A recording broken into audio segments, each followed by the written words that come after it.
कि आज का लेक्चर हमारा अनइन्फॉर्म सर्च के बारे में। इसमें हमने कुछ एल्गोरिदम्स पढ़ने हैं। उस एल्गोरिदम्स के लिए जो हमारे पास अवेलेबल कुछ सर्चेस हैं वो ये हैं कि आपके पास अनइन्फॉर्म सर्च होती है और एक आपके पास इन्फॉर्म सर्च होती है। अनइन्फॉर्म के बारे में भी हमने प्रीवियसली ये डिस्कस किया था कि इसमें आपके पास इंफॉर्मेशन अवेलेबल नहीं होती है, ब्रूट फोर्स तरीके से आपके सर्च पेज को एक्सप्लोर कर रही होती है, सारे नोड इसमें चेक करने होते हैं और इसकी वजह से इसको ब्लाइंड सर्च भी कहा जाता है। ये कुछ अनइन्फॉर्म सर्चेज हैं, BFS, DFS, depth limited search, iterative deepening, uniform code search and by directional search. इनको वन बाय वन हम स्टडी करेंगे। मैपिंग से रिलेटेड आपके प्रॉब्लम जो आपने देखा तो आपके पास एक स्टार्ट नोड था और एक आपके पास था एंडिंग नोड। यानी एक आपके पास स्टार्ट नोड से आपने किसी डेस्टिनेशन पे जाना है तो इसके पास जाने के क्या क्या वेज़ हो सकते हैं। ठीक है, इस प्रॉब्लम को सॉल्व करने के काफ़ी तरीके हो सकते हैं। इसमें से आपने कोशिश ये करनी होती है कि ऐसा पाथ चूज़ किया जाए जिसमें हमारी कॉस्ट सबसे कम आ रही हो। ठीक है, एक तो हमें ये पाथ लग रहा है और एक पाथ हमें ये लग रहा है। अब डिपेंड करता है कि यहाँ से यहाँ जो लिंक क्रिएट किया गया इसके ऊपर कॉस्ट कितनी आ रही है। अब फिर हम क्या करेंगे, कॉस्ट ओवरऑल जो है उनको सम अप करेंगे और फिर जो मिनिमम कॉस्ट होगी वो हम उसको कहेंगे शैलोएस्ट कॉस्ट वाला पाथ, फिर हम वो वाला पाथ चूज़ करेंगे। ठीक है, तो हमारी ऑब्जेक्टिव यही होती है कि शैलोएस्ट कॉस्ट वाला जो पाथ है हम उसको एक्सप्लोर करें। हमारे पास जो होता है ग्राफ गिवन होता है वो लिंक्ड होता है आपस में, यानी कनेक्टेड होता है और उसमें लूप भी एग्जिस्ट करता है। तो जब आप उसको ट्री की शक्ल में रिप्रेजेंट करते हो तो कुछ उस तरह से आपके पास रिप्रेजेंटेशन आती है कि आप सारे नोड्स आप लिख लेते हो। एक आप नोड बनाते हो कि यहाँ से आप स्टार्ट कर किसी भी नोड की तरफ जा सकते हो। मैंने उसको स्लैश लिया है, उन्होंने क्या सारे नोड किसी से भी, अगर आपने कभी C से स्टार्ट करना, क्योंकि इसमें एरो का साइन नहीं है कि ये स्टार्टिंग नोड है, तो आपने किसी से भी स्टार्ट करना हो तो आप क्या करेंगे कि स्लैश वाले से, यानी कि उससे यहाँ C से शुरू कर लें, उससे सीधा C के पास आ जाए और फिर आगे उसके जो भी एक्सपेंडेड नोड्स आप उनको मेंशन कर लें।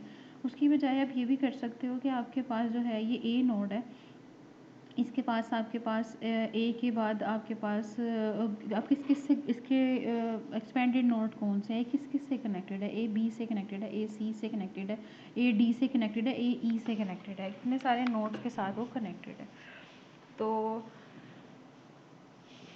इसके बारे में ये कहा जा रहा है कि इसमें जो आपके पास नोड्स होते हैं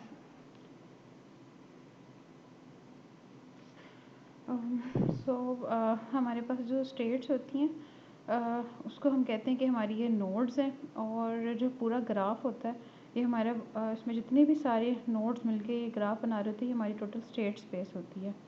और इस पे जो लिंक्स होते हैं उनको हम कहते हैं हमारे एक्शंस हैं। फॉर एग्जांपल अगर A से हम लेफ़्ट लिंक यूज़ करते हैं तो ये हमारा लेफ़्ट एक्शन है, उससे हम लेफ़्ट चाइल्ड एक्सप्लोर कर रहे हैं। अगर हम राइट लिंक की तरफ जाते हैं तो हमारे पास राइट चाइल्ड जो है हमारा वो एक्सप्लोर हो रहा होता है। सो ये आपके पास एक ग्राफ है, उसमें से उन्होंने ये बताया है कि नोड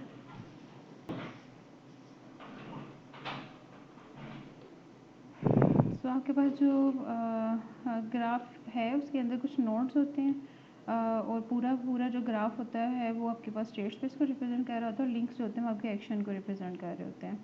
इससे नेक्स्ट बाइनरी सर्च ट्री है।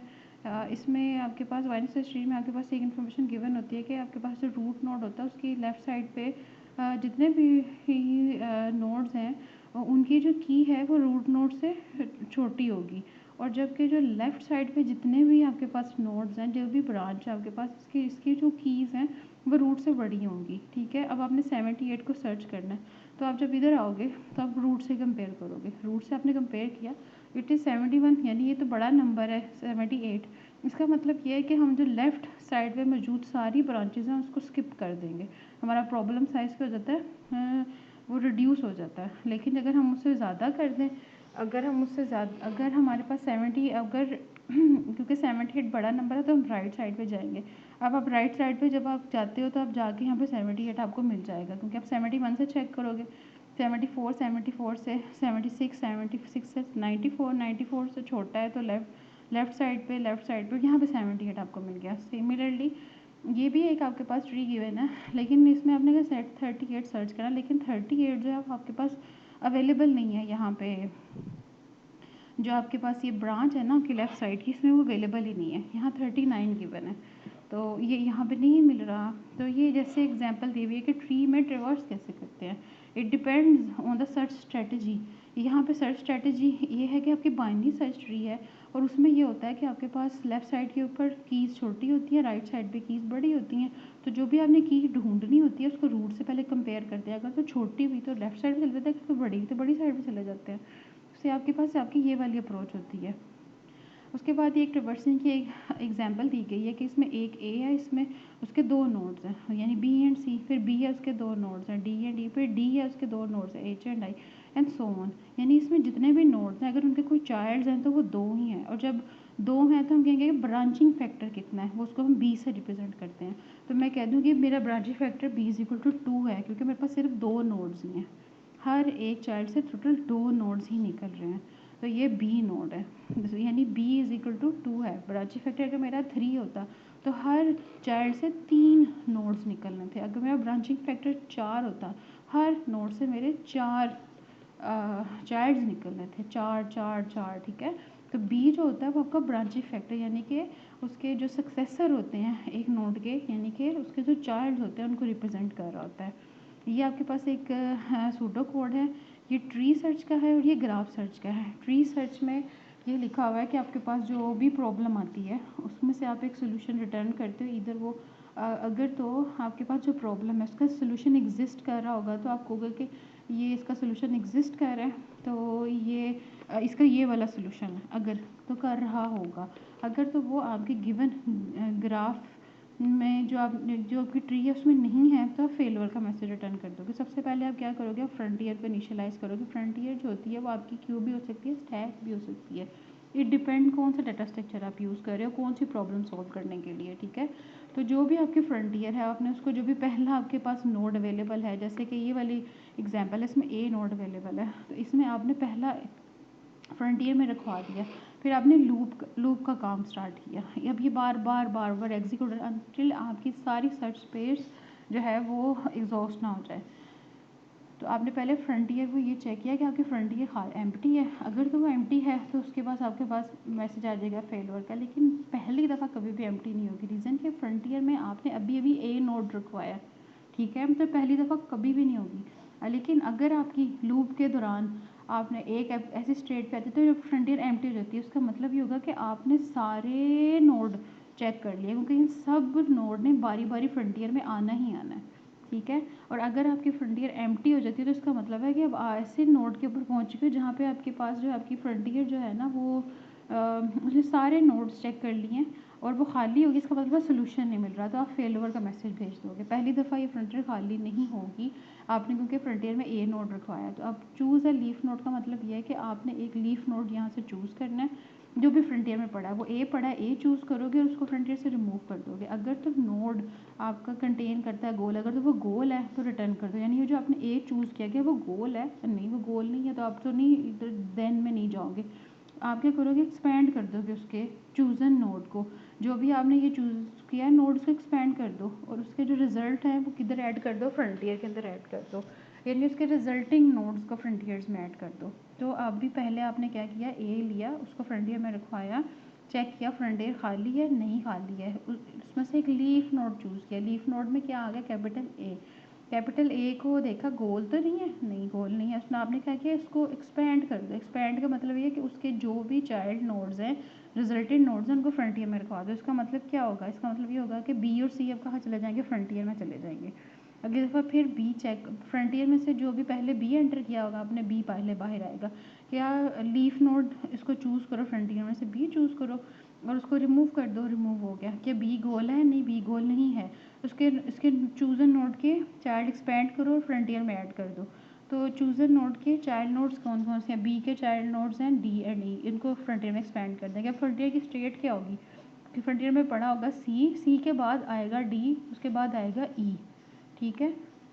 अब जब क्योंकि पहले सी पड़ा हुआ है तो आप जब जाओगे फ्रंटियर एम्प्टी है कि नहीं तो पहले सी निकलेगा। सी सी लीफ नोड के तौर पे आप चूज़ करोगे, क्या गोल है? नहीं है। इसके चाइल्ड नोड्स को ला के फ्रंटियर में ऐड कर दोगे। तो इसके चाइल्ड नोड्स क्या हैं? सी के एफ एंड जी। अब ये फ्रंटियर में चले जाएंगे। फ्रंटियर में पहले क्या पड़ा हुआ है? डी एंड ई एफ और जी, ठीक है। अब ये पड़ा हुआ है। अब उसके बाद जो पहले क्या एंटर हुआ हुआ है? डी। तो डी अब आप इसको निकालोगे, फिर डी पे चेक करोगे फ्रंटियर एम्प्टी है नहीं, चूज़ करो डी। डी का आपने चूज़ कर लिया, डी गोल है नहीं है, एक्सपेंड करो उसके और उसके चाइल्ड्स फ्रंटियर में डाल दो। तो डी के चाइल्ड्स कौन से हैं? H and I.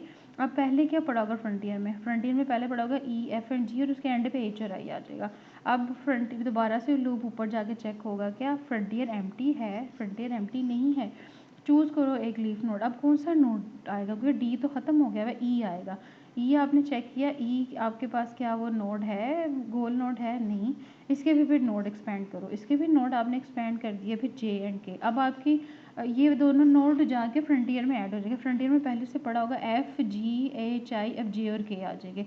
अब उसके बाद एफ़ की बारी है। फ्रंटियर क्या करेगी? चेक किया जाएगा फ्रंटियर खाली है कि नहीं है। नहीं खाली है तो एक नोड चूज़ करेंगे, उसको रिमूव करेंगे और वो नोड अब एफ़ आएगा। एफ़ गोल है नहीं, एफ़ गोल तो नहीं, हमने तो कहा थीटा गोल है। तो एक्सपेंड करेंगे चूज़न नोड को, फिर एफ़ को आप एक्सपेंड करोगे। एफ़ में से क्या आएगा? एल और एम, और फिर उनको फ्रंटियर में ऐड कर दोगे अकॉर्डिंग टू दिस रूल कि एक्सपेंड करें नोड और ऐड कर दें रिजल्टिंग नोड को फ्रंटियर में। अब आपकी फ्रंटियर की स्टेट क्या होगी? एफ़ क्योंकि निकल चुका हुआ है तो जी पड़ा होगा, एच आई जे के एल और एम, ठीक है, ये आ जाएंगे। और इस तरह ये चलता रहेगा अनटिल आप थीटा तक नहीं पहुंच जाते। जब आप थीटा पे पहुंचोगे फ्रंटियर में से थीटा जो है वो निकलेगा। क्या इसको कहेगा फ्रंटियर एम्प्टी है नहीं, इसमें थीटा पड़ा हुआ है। क्या ये लीफ नोड? चूज़ करो इसको लीफ नोड के तौर पर। अच्छा हमने चूज़ कर लिया। क्या ये गोल है? जी यस ये गोल है। अब आप साथ ही सोल्यूशन रिटर्न कर दो। सोल्यूशन का मतलब क्या होता है? जब भी हम नोड बनाएंगे ना, नोड की कुछ 4 प्रॉपर्टीज़ होती हैं। उसमें से एक प्रॉपर्टी होती है पेरेंट की, एक होती है पाथ की कॉस्ट की, कि यहाँ तक पहुँचने में कॉस्ट कितनी लगी है, और एक होती है प्रॉपर्टी पेरेंट की, एक होती है एक्शन की। 3 प्रॉपर्टीज़ मैंने आपको बता दी। और एक प्रॉपर्टी होती है स्टेट की। 4 properties, parent, action, path cost and state. अभी आपकी स्टेट स्पेस की करंट स्टेट क्या है वो आप सेट करते हो स्टेट में।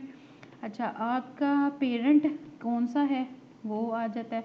पेरेंट पे कौन सा एक्शन परफॉर्म हुआ था तो आप इधर आए थे। यानी अगर आपका पेरेंट ओ है तो आपके पास लेफ़्ट एक्शन हुआ था कि राइट हुआ था? आपके पास राइट एक्शन हुआ था, तो आप एक्शन की प्रॉपर्टी सेट कर देते हो नोड की। और एक आपके पास आ जाती है पाथ की कॉस्ट की, यहाँ तक पहुँचने में कितनी कॉस्ट लगी थी। तो जो पेरेंट को जो कॉस्ट लगी होती है ना उसमें +1 करते हो आप, तो आपके पास अपनी कॉस्ट आ जाती है। ये सारी चीज़ें हम देखेंगे 1 बाय 1, बट स्टिल हमें क्या करना है? हमें ये सीखना है यहाँ तक कि जब थीटा पे पहुँचते हो तो फिर आप थीटा क्योंकि गोल होता है तो आप सोल्यूशन यहाँ से रिटर्न कर देते हो। तो इट्स वेरी सिंपल ट्री में, क्योंकि लूप नहीं होता तो इसलिए आपको जो स्टेट्स आप एक दफ़ा विज़िट कर लेते हो उनके बारे में आप वर्री नहीं होते कि अब दोबारा क्या मैंने इनके बारे में सोचना है कि अभी अभी ये क्या हैं, अब मुझे उसके देखने की ज़रूरत है। तो ये ट्री में आपके पास ये इस तरह की कोई भी प्रॉब्लम नहीं होती। हाउएवर जब आप ग्राफ सर्च करते हो ना, ग्राफ में हमने पढ़ा था लूप होते हैं, और लूप में यानी कि वो वाली स्टेट की पॉसिबिलिटी होती है कि जो आपने एक दफ़ा विज़िट कर लिया वो एक दफ़ा दोबारा आ जाए, ठीक है। तो in order to address this problem कि वो स्टेट आप दोबारा विज़िट ना करो, वो बार बार विज़िट करोगे तो आप वही वाली साइकिल्स में स्टक हुए हुए रहोगे ना। तो इस चीज़ को अवॉइड करने के लिए व्हाट यू डू, आप ये करते हैं कि आप एक नया सेट लेके आते हैं, उसे कहते हैं एक्सप्लोर्ड सेट। जो आपके पास एक्सप्लोर्ड सेट होता है बेसिकली उसमें आप ये इंफॉर्मेशन सेव करते हो कि जो जो नोड एक दफ़ा विज़िट हो गए हैं आप और उनके चाइल्ड भी आपने एक्सपेंड कर लिए हुए हैं, वो नोड्स आप एक्सप्लोर सेट में डाले जाते हो। यानी इस नोड को हमने देख लिया, अब इसको दोबारा देखने की ज़रूरत नहीं है, वो एक्सप्लोर सेट आप इसलिए यूज़ कर रहे हो। तो आपने क्या करना है, ग्राफ में बिल्कुल उसी तरह से कि प्रॉब्लम आएगी आपने उसका सोल्यूशन देना है, अगर है, अगर नहीं है तो फेलवर आपने भेजना होता है। तो आपने फ्रंटियर को स्टार्ट करना है इनिशियल स्टेट से। इनिशियल स्टेट आपके पास ए नोड है, ए आ गया। इसी तरह एक्सप्लोर सेट को एम्प्टी स्टार्ट कर दो, उसको भी बता दो कि खाली है, उसको भी इनिशियलाइज़ कर दो। फिर आपने लूप करना है, आपने देखना फ्रंटियर खाली है, नहीं नहीं वो खाली नहीं, उसमें तो ए नोड पड़ा हुआ है। अच्छा चूज़ कर लो लीफ नोड को, वो जो भी नोड है ना उसको चूज़ कर लो, फ्रंटियर में से रिमूव। अब फ्रंटियर आपकी खाली हो गई है। अगर तो नोड आपका कंटेन कर रहा है गोल स्टेट, क्या ए आपका गोल स्टेट है? जी नहीं, तो आपने सोल्यूशन तो रिटर्न नहीं करना। हाँ अब आपने ये ज़रूर करना है क्योंकि ए को आपने एक दफ़ा चेक कर लिया है, गोल तो नहीं है ना। अब आपने ए को कहाँ ऐड कर देना? एक्सप्लोर सेट में। जो भी आपका एक्सप्लोर सेट का एक बना होगा ना, आपके पास एक सेट सा बना होगा उसमें जाके ए ऐड कर दो। फिर आपने क्या करना है, चूज़र नोड को एक्सपेंड करना है और रिजल्टिंग नोड को किस में ऐड कर देना है, फ्रंटियर के अंदर। जो भी आपका ए था उसको एक्सपेंड करें और उसके जितने भी चिल्ड्रंस आते हैं ना उसको फ्रंटियर में डाल दें। पहले तो हम ये करते थे कि हम उसको एक्सपेंड करते थे, फ्रंटियर में ऐड करते थे, लेकिन अभी एक कंडीशन आ गई है, फ्रंटियर में ऐड करने से पहले आपने एक चीज़ और चेक करनी है कि क्या वो पहले से फ्रंटियर में तो नहीं पड़े हुए, क्या वो पहले से एक्सप्लोर सेट में तो नहीं पड़े हुए। इसका मतलब ये है कि अगर वो पहले से फ्रंटियर में पड़े, इसका क्या मतलब, इसका मतलब ये है कि वो किसी और के चाइल्ड थे और भी फ्रंटियर में पड़े हुए, उन्होंने प्रोसेस होना है। ठीक है, ये दोबारा आ गया नोड, इसको अब दोबारा से फ्रंटियर में डालना। फ्रंटियर में तो एक यूनिक एंट्री रखनी है हर एक नोड की। अगर फ्रंटियर में पहले से ही एक क्यू में लगे हुए हैं कि for example A B C D, D पहले से पड़ा और अभी भी एक आपने ऐसा नोड एक्सप्लोर किया जिसका चाइल्ड डी है, तो डी तो फ्रंटियर में पहले से ही पड़ा हुआ था। ठीक है, यानी मैं वैसे ही कह रही हूँ जैसे बी सी डी पड़ा हुआ फ्रंटियर में, तो डी पड़ा हुआ था और डी फॉर एग्जांपल अभी आपने कोई नोड एक्सप्लोर किया है उसके चाइल्ड में डी भी आ रहा है, तो अब आपने नहीं डी नहीं रखवाना। और एक चीज़ और सेट करनी है कि हाँ डी एक्सप्लोर सेट में भी है।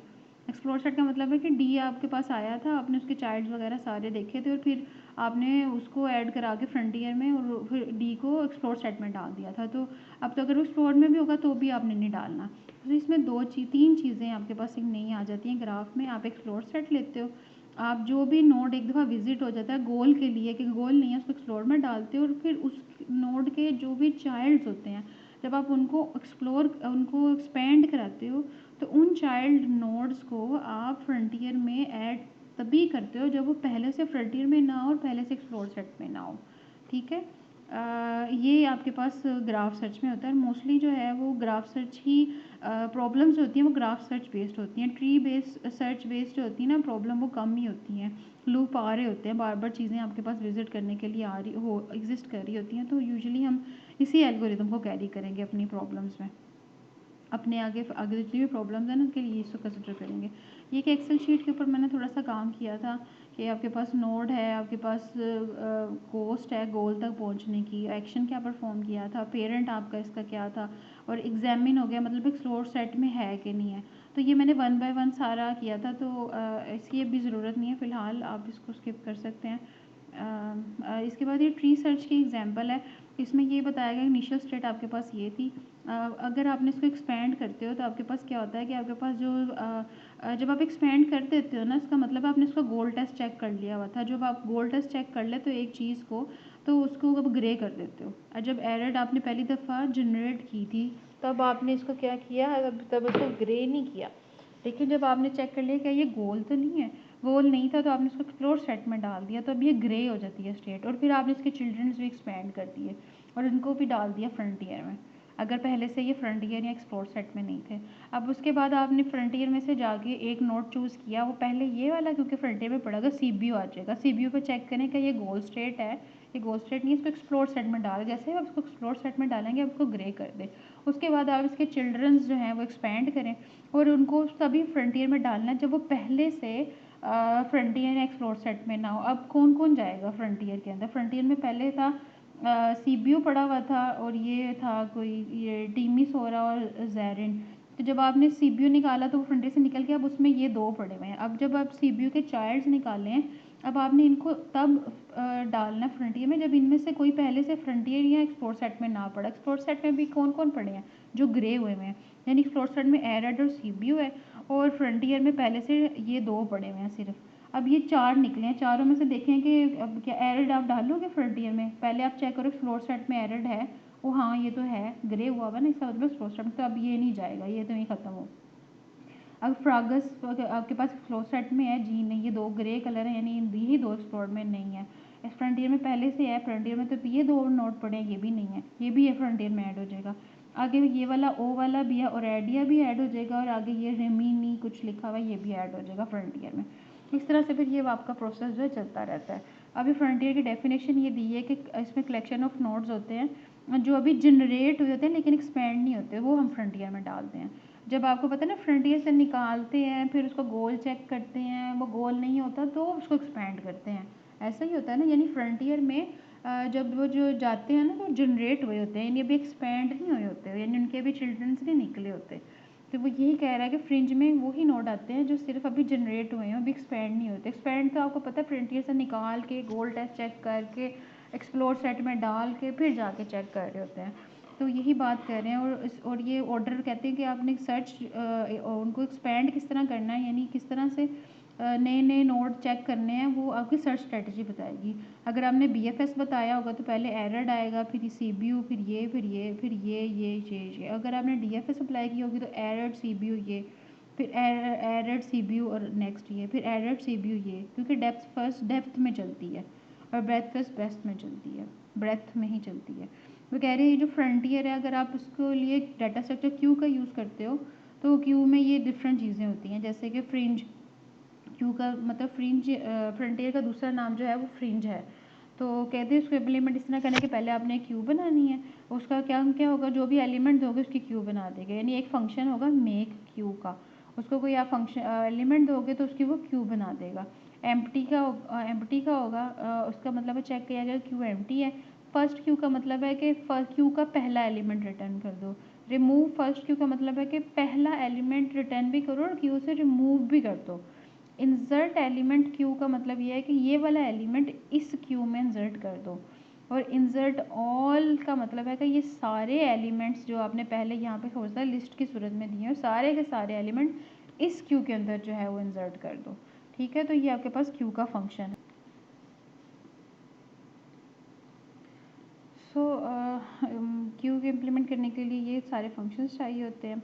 उसके पास सर्च स्ट्रेटजीज़ की बात हो रही थी कि आपने ट्री को एक्सप्लोर करना है तो उसके नोड्स की एक्सप्लोरेशन डिपेंड करती है आप कौन सी सर्च स्ट्रेटजी यूज़ कर रहे हो।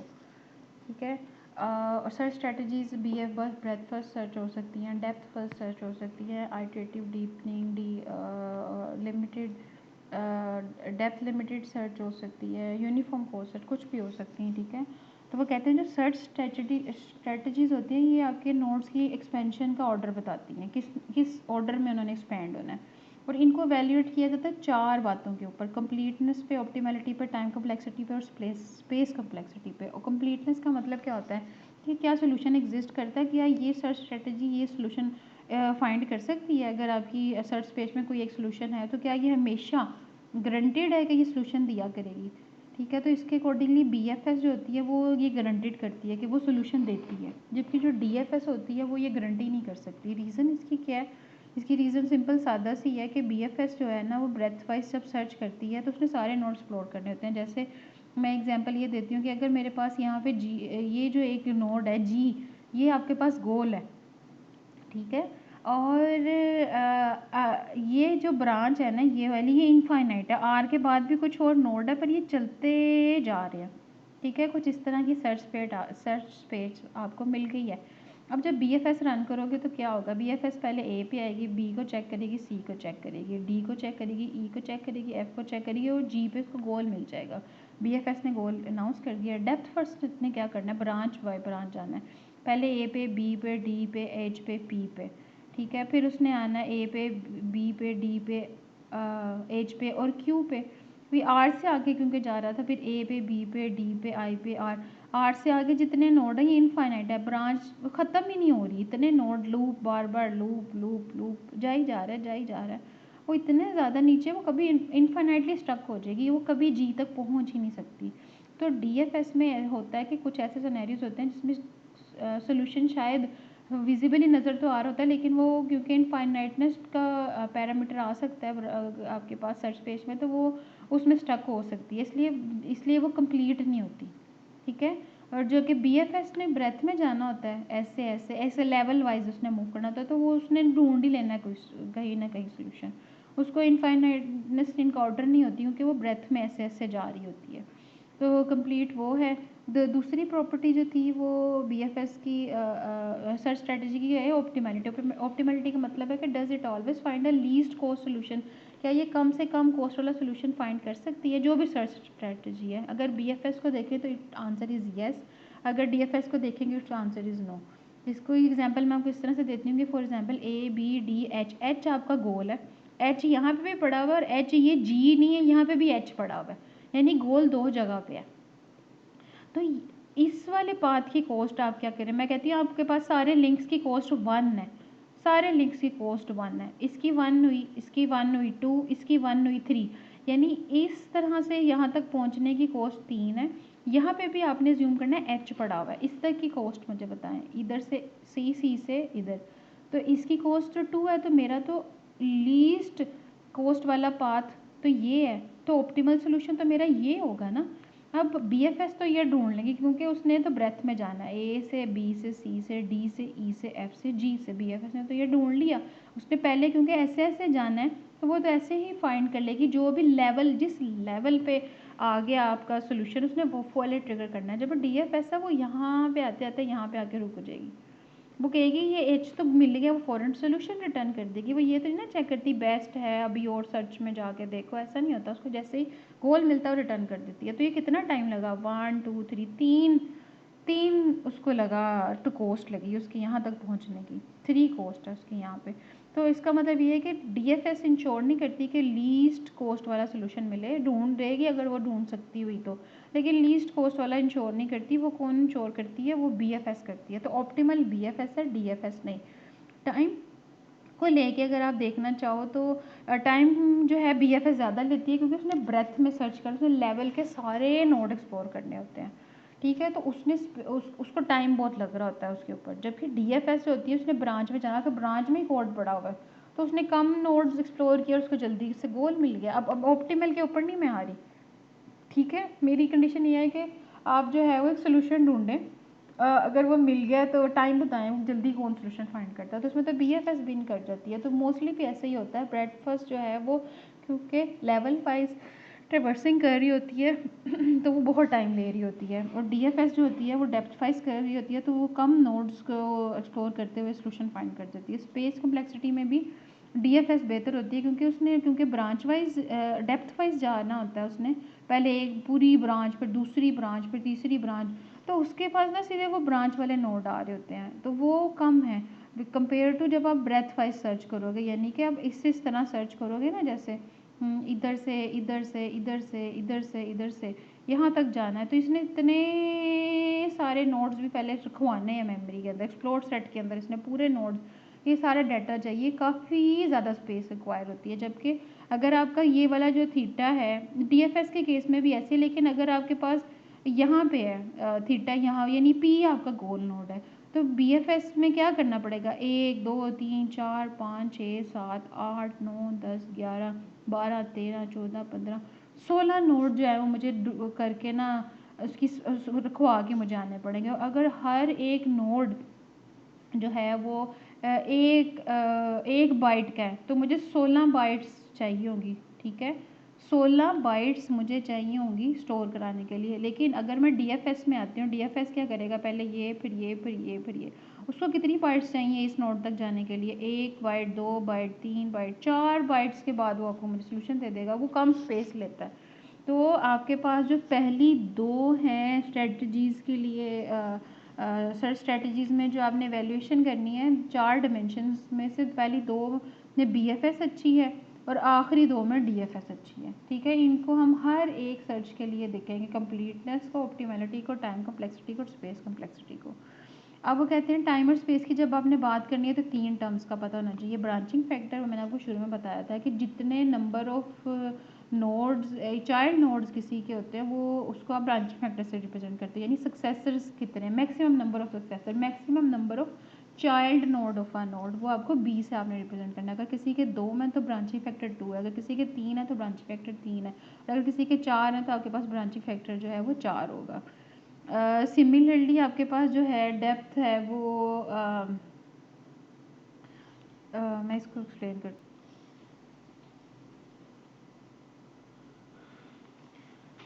अभी हम ये देख रहे थे कि टाइम और स्पेस कम्प्लेक्सिटी को रिप्रेजेंट करने के लिए हमें कुछ 3 टर्म्स का पता होना चाहिए। पहले मैंने ब्रांचिंग फैक्टर के बारे में बताया कि आपको ये पता होना चाहिए कि maximum number of child nodes जो होते हैं किसी एक नोड के या सक्सेसर्स जो होते हैं उनका जितना काउंट होता है उसको हम बी से रिप्रेजेंट करते हैं, उसको हम ब्रांचिंग फैक्टर कहते हैं, ठीक है। अगर मैं कहती हूँ कि मेरे पास एक नोड है, उसके ए नोड है, उसके 2 चाइल्ड हैं, इसका मतलब है मेरा ब्रांचिंग फैक्टर जो बी है वो 2 होगा। अगर मेरे पास उस एक नोड के 10 चाइल्ड्स हैं तो इसका मतलब है मेरा ब्रांचिंग फैक्टर 10 है, तो मेरे पास b इज़ इक्वल टू क्या होगा 10।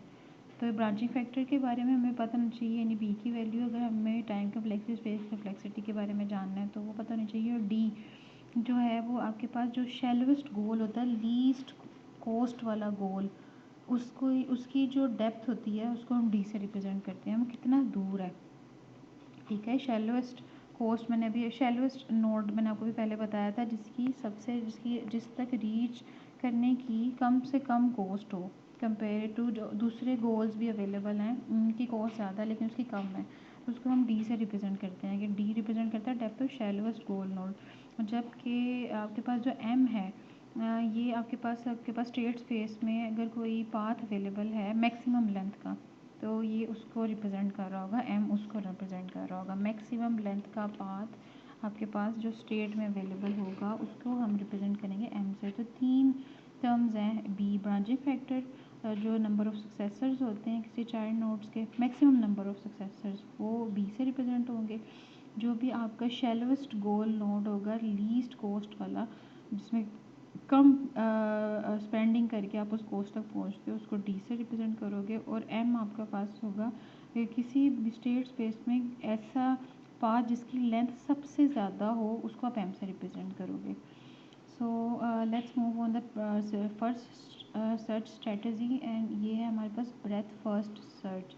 इसमें जो है वो ये कहते हैं कि आप जो है वो एक्सपेंड करते हैं शैलोएस्ट अनएक्सपेंडेड नोड्स, जो करीब तरीन अनएक्सपेंडेड नोड्स होते हैं ना उनको पहले एक्सपेंड किया जाता है। जैसे ये मेरे पास ए है नोड, इसके करीब तरीन नोड जो हैं शैलोएस्ट कम से कम दूर जो हैं वो बी और सी है तो इनको पहले एक्सप्लोर किया जाएगा। इसकी इम्प्लीमेंटेशन के लिए जो हमें डाटा स्ट्रक्चर चाहिए वो इन्होंने कहा है कि हम फाइव यानी क्यू को यूज़ करेंगे, first in and first out. और इसमें गोल टेस्ट जो होता है वो कब अप्लाई करते हैं, वो तब अप्लाई करते हैं जब भी एक नोड जनरेट होता है। जैसे ही आप उसको फ्रंटियर से निकालते हैं तब आप गोल जो है वो टेस्ट करते हैं, एक्सपेंड करने के बाद नहीं, एक्सपेंशन के वक्त नहीं आप चेक कर रहे होते। जैसे ही वो जनरेट होता है आपके पास जो भी नोड है, जैसे फ्रंटियर से आपने देखा था ना, फ्रंटियर में जाते हैं और फिर आप देखते हैं कि लीफ नोड चूज़ करो और फिर उसको चेक करो कि क्या वो गोल है। अगर तो गोल होता है तो आप रिटर्न कर जाते हो, अगर नहीं होता तो फिर आप इसकी एक्सपेंशंस की तरफ जाते हो कि क्या इसके चिल्ड्रंस हैं। अगर चिल्ड्रंस हैं तो उसको फ्रंटियर में तब ऐड करना है जब पहले से फ्रंटियर में ना हो, पहले से एक्सप्लोर सेट में ना हो। तो इसके गोल टेस्ट के बारे में बताया गया वो तब अप्लाई होता है जब वो जनरेट होता है, जैसे वो फ्रंटियर से निकाला जाता है तब गोल टेस्ट चेक किया जाता है। तो ये अभी छोटी सी एग्जांपल है, इसको हम देखते हैं। सो ये हमारे पास एक स्टेट स्पेस गिवन है जिसमें टोटल नोड जो है वो 1 2 3 4 5 6 7 नोड्स हैं। रूट नोड आपके पास ए है।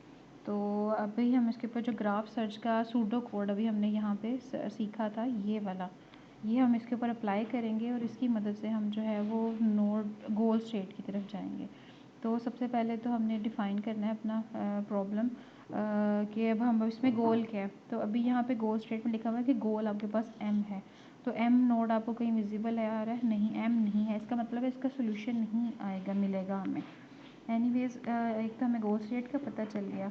और स्टार्टिंग में आपके पास जो है वो आपके पास जो फ्रंटियर है, जब आप ये वाला एल्गोरिदम रन करते हैं, फॉर एग्जांपल मैं अपनी स्क्रीन पे पैरेलल में अगर खोल लूँ एल्गोरिदम तो आसानी हो जाएगी। सो वेट अ मिनट।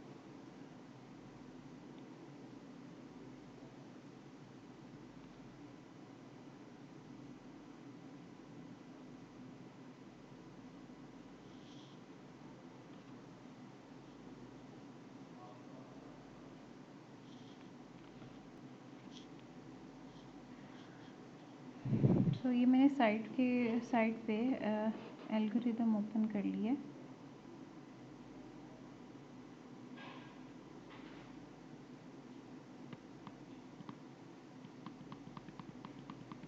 ये ग्राफ सर्च वाला हमने ना इसको रन करना है।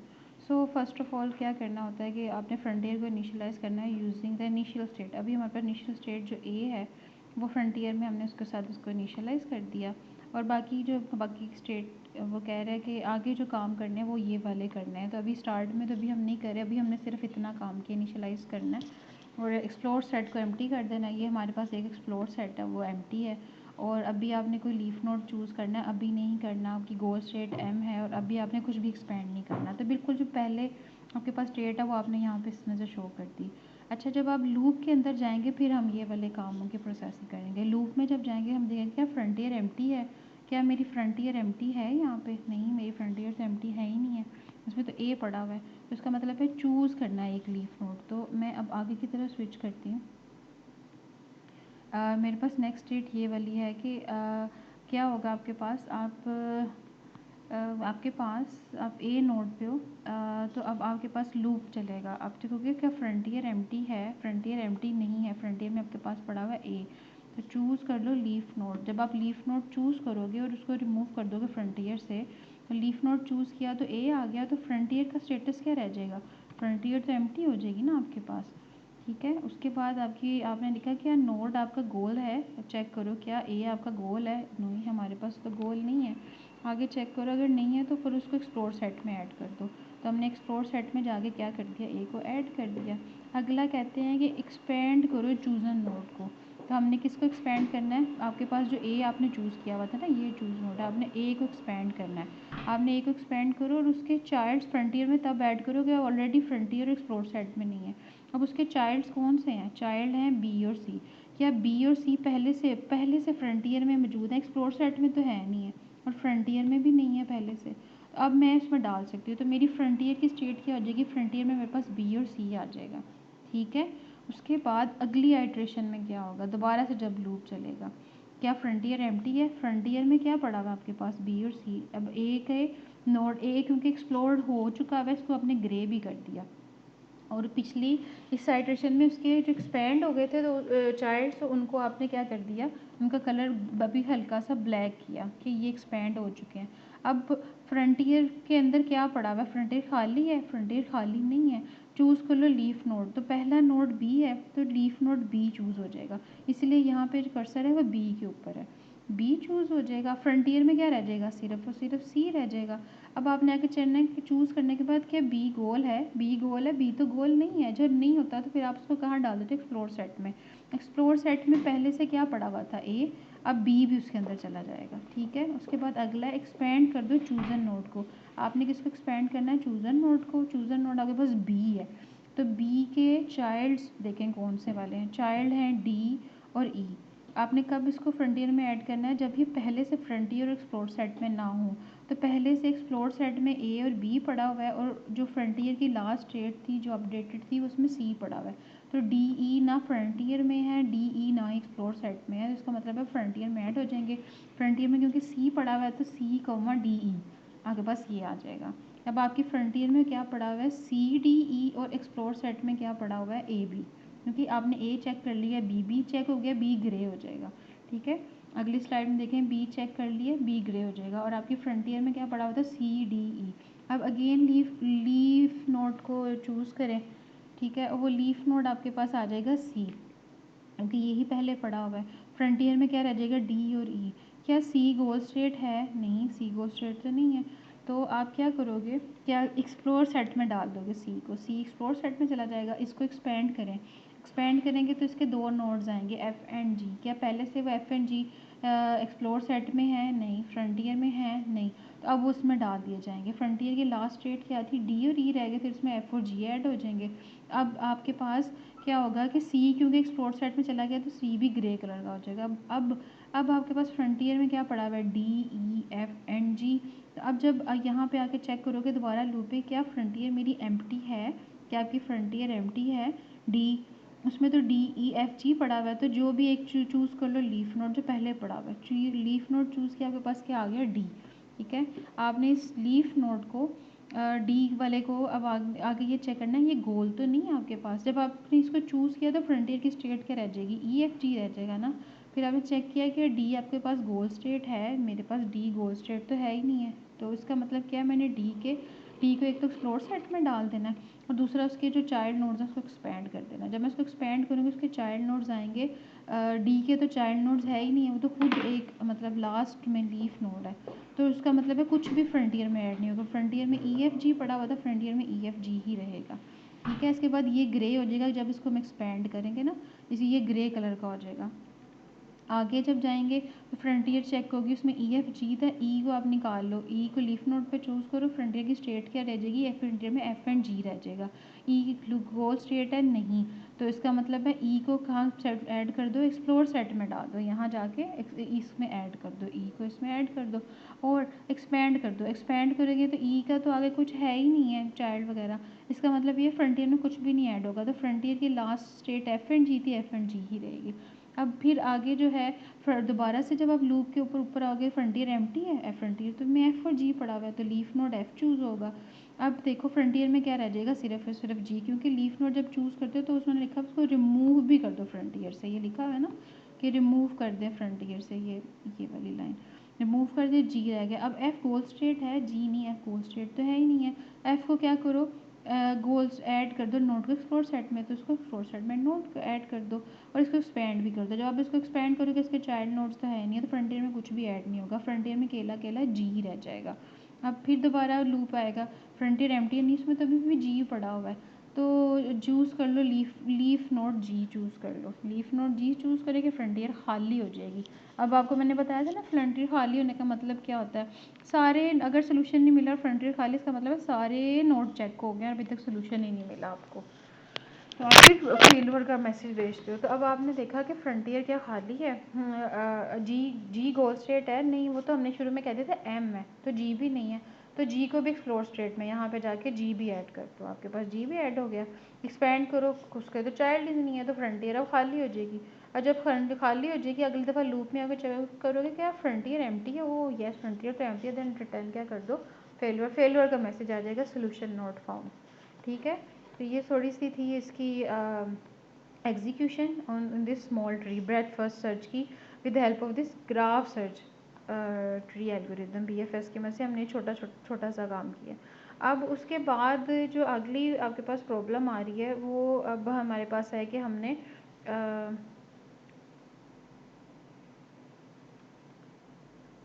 ये मेरे पास एक ग्राफ गिवन है बड़ा सारा, और ये कनेक्टेड है, आप इसमें देखें, और इसमें डायरेक्शंस भी गिवन है।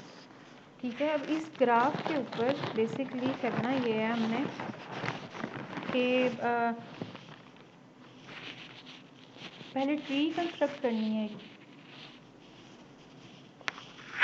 इस ग्राफ के साथ ना एक ट्री बनानी है,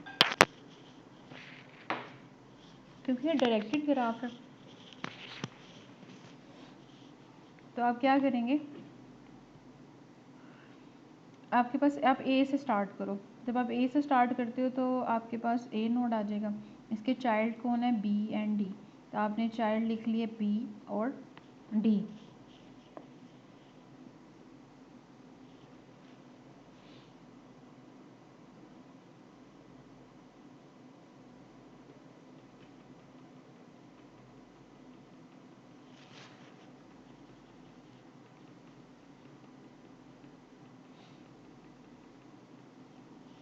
बी तक जाने की कॉस्ट है 5 और डी तक जाने की कॉस्ट है 3।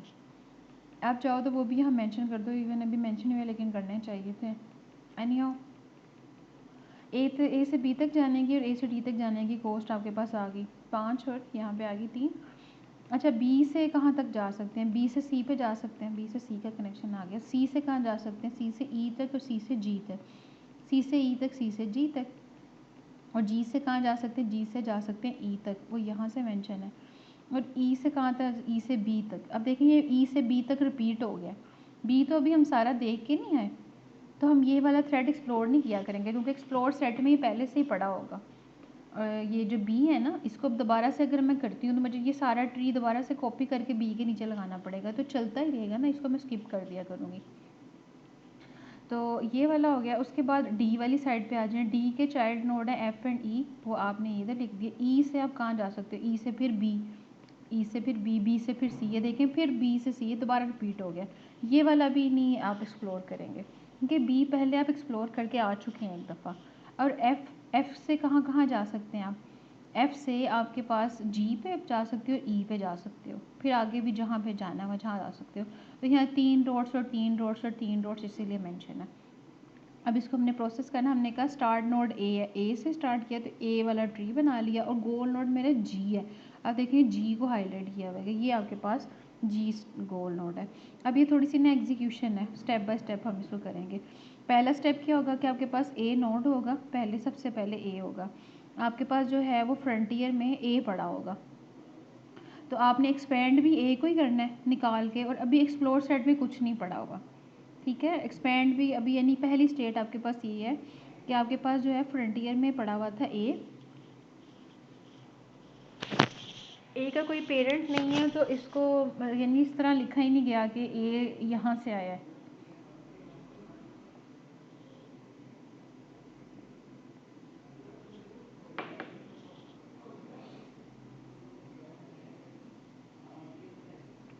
अब एक्सपेंड करना है हमने ए को, और अभी एक्सप्लोर साइड पे हमने कुछ नहीं डाला तो खाली है।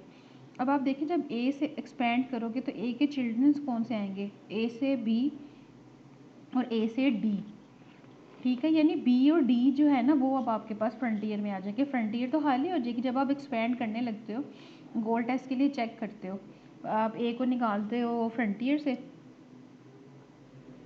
गोल टेस्ट के लिए चेक करते हो नहीं है, फिर आप उसको एक्सप्लोर सेट में डाल देते हो और फिर आप उसके चिल्ड्रन एक्सपेंड करते हो। अब पहली वाले में तो उन्होंने ये लिखा है ना, क्योंकि जब एक्सपेंड होगा उसकी उसकी रिफ्लेक्शन अगली स्टेट में आ जाएगी। जब ये एक्सपेंड होगा तो ये जो ए है ये एक्सप्लोर सेट में चला जाएगा, और जो ए के चिल्ड्रंस हैं वो इधर आ जाएंगे फ्रंटियर में। ए के चिल्ड्रन बी और डी है। अब बी और डी डायरेक्ट नहीं आप लिखे होंगे, बी और डी कहाँ किस पेरेंट से आ सकते हैं वो भी इंफॉर्मेशन हम साथ लिख रहे हैं। यानी बी और डी ही फ्रंटियर में आने थे ना, लेकिन बी आ सकते हैं हम ए से, और डी पे आ सकते हैं हम ए से। हम ये थोड़ी सी भी इंफॉर्मेशन साथ रख रहे हैं क्योंकि हम चाह रहे हैं कि हम जो फाइनल सोल्यूशन दें ना उसमें पूरी हम हिस्ट्री अपने पास रखें कि पेरेंट कौन था, ठीक है। तो अब जब आपके पास फ्रंटियर में, अब देखिए मैंने आपसे कहा था जब अगला स्टेप आएगा तो ये वाली बात और ये वाली बात आपके साथ की थी कि ए जो है वो एक्सप्लोर सेट में चला जाएगा और ए के चिल्ड्रन फ्रंटियर में आ जाएंगे। फ्रंटियर में से हम देखेंगे कि अब किसकी बारी है एक्सपैंड होने की, वो बी की है, तो फिर आप यहाँ पे एक्सपैंड करोगे। यानी आपने किस तरह से चलना है, जब आपके पास सबसे पहले गिवन है तो आपने पहले ए को रखना है फ्रंटियर में, खाली कर देना उसको, एक्सप्लोर सेट खाली है।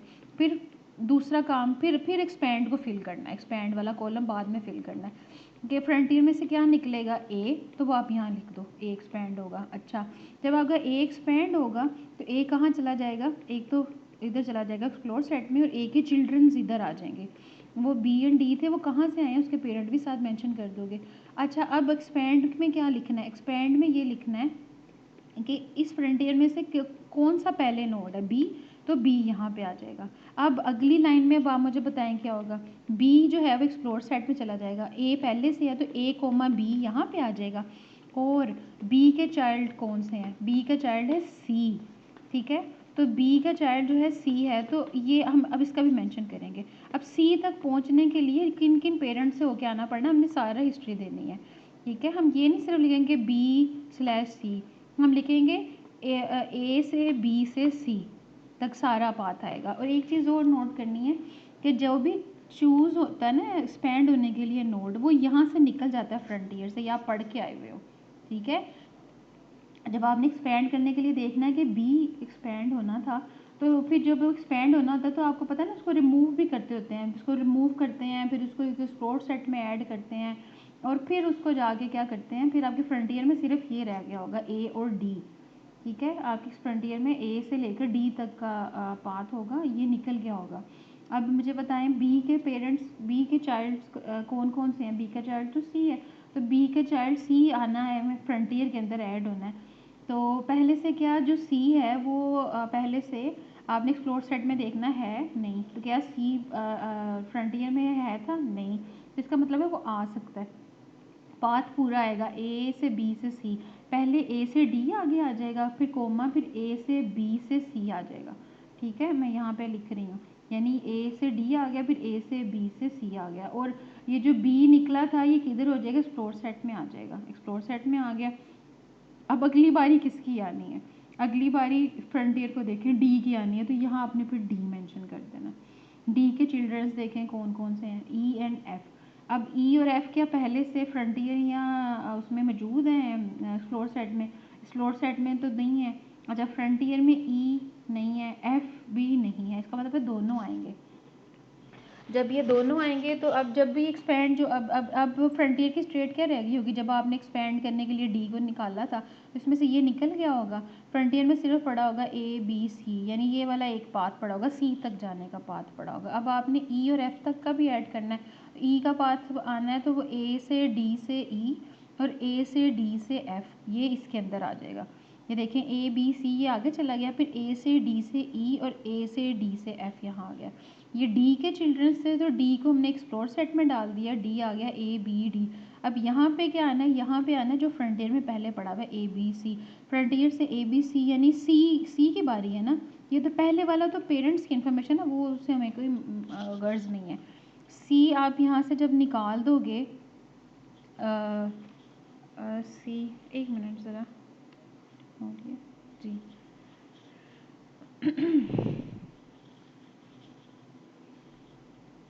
तो अभी सी की बारी है, सी ने एक्सपेंड होना है, इसका मतलब है सी यहाँ से निकल जाएगा तो आपकी फ्रंटियर की स्टेट क्या रह जाएगी, A D E, A D F, सिर्फ ये दो चीज़ें पड़ी हैं। अच्छा सी के नोट्स देखें, सी के हैं ई एंड जी।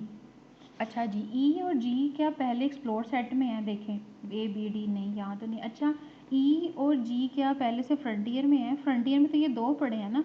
ई तो है, ई तो देखो ऑलरेडी पड़ा हुआ है फ्रंटियर में, इसका मतलब है अब दोबारा से हम ई नहीं ऐड करेंगे, यानी मैं ये पाथ अब नहीं ऐड करूँगी, ए से बी से सी से ई, इतना लंबा पाथ मैं ऐड नहीं करूँगी। ई तो ऑलरेडी मैंने एक्सप्लोर कर लिया हुआ है, ये ए डी ई पड़ा हुआ है फ्रंटियर में, तो आप ये तो नहीं ऐड करोगे। अच्छा जी वाला है, नहीं जी वाला तो नहीं है, तो वो आप ऐड कर लोगे ए से बी से सी से जी। तो अब आपकी स्टेट क्या होगी, फ्रंटियर की होगी ए से डी से ई, यानी ई एफ और जी। ये देखें A D E, A D F, ये दोनों इधर आ गए और जी तक का जो पाथ था वो आ गया।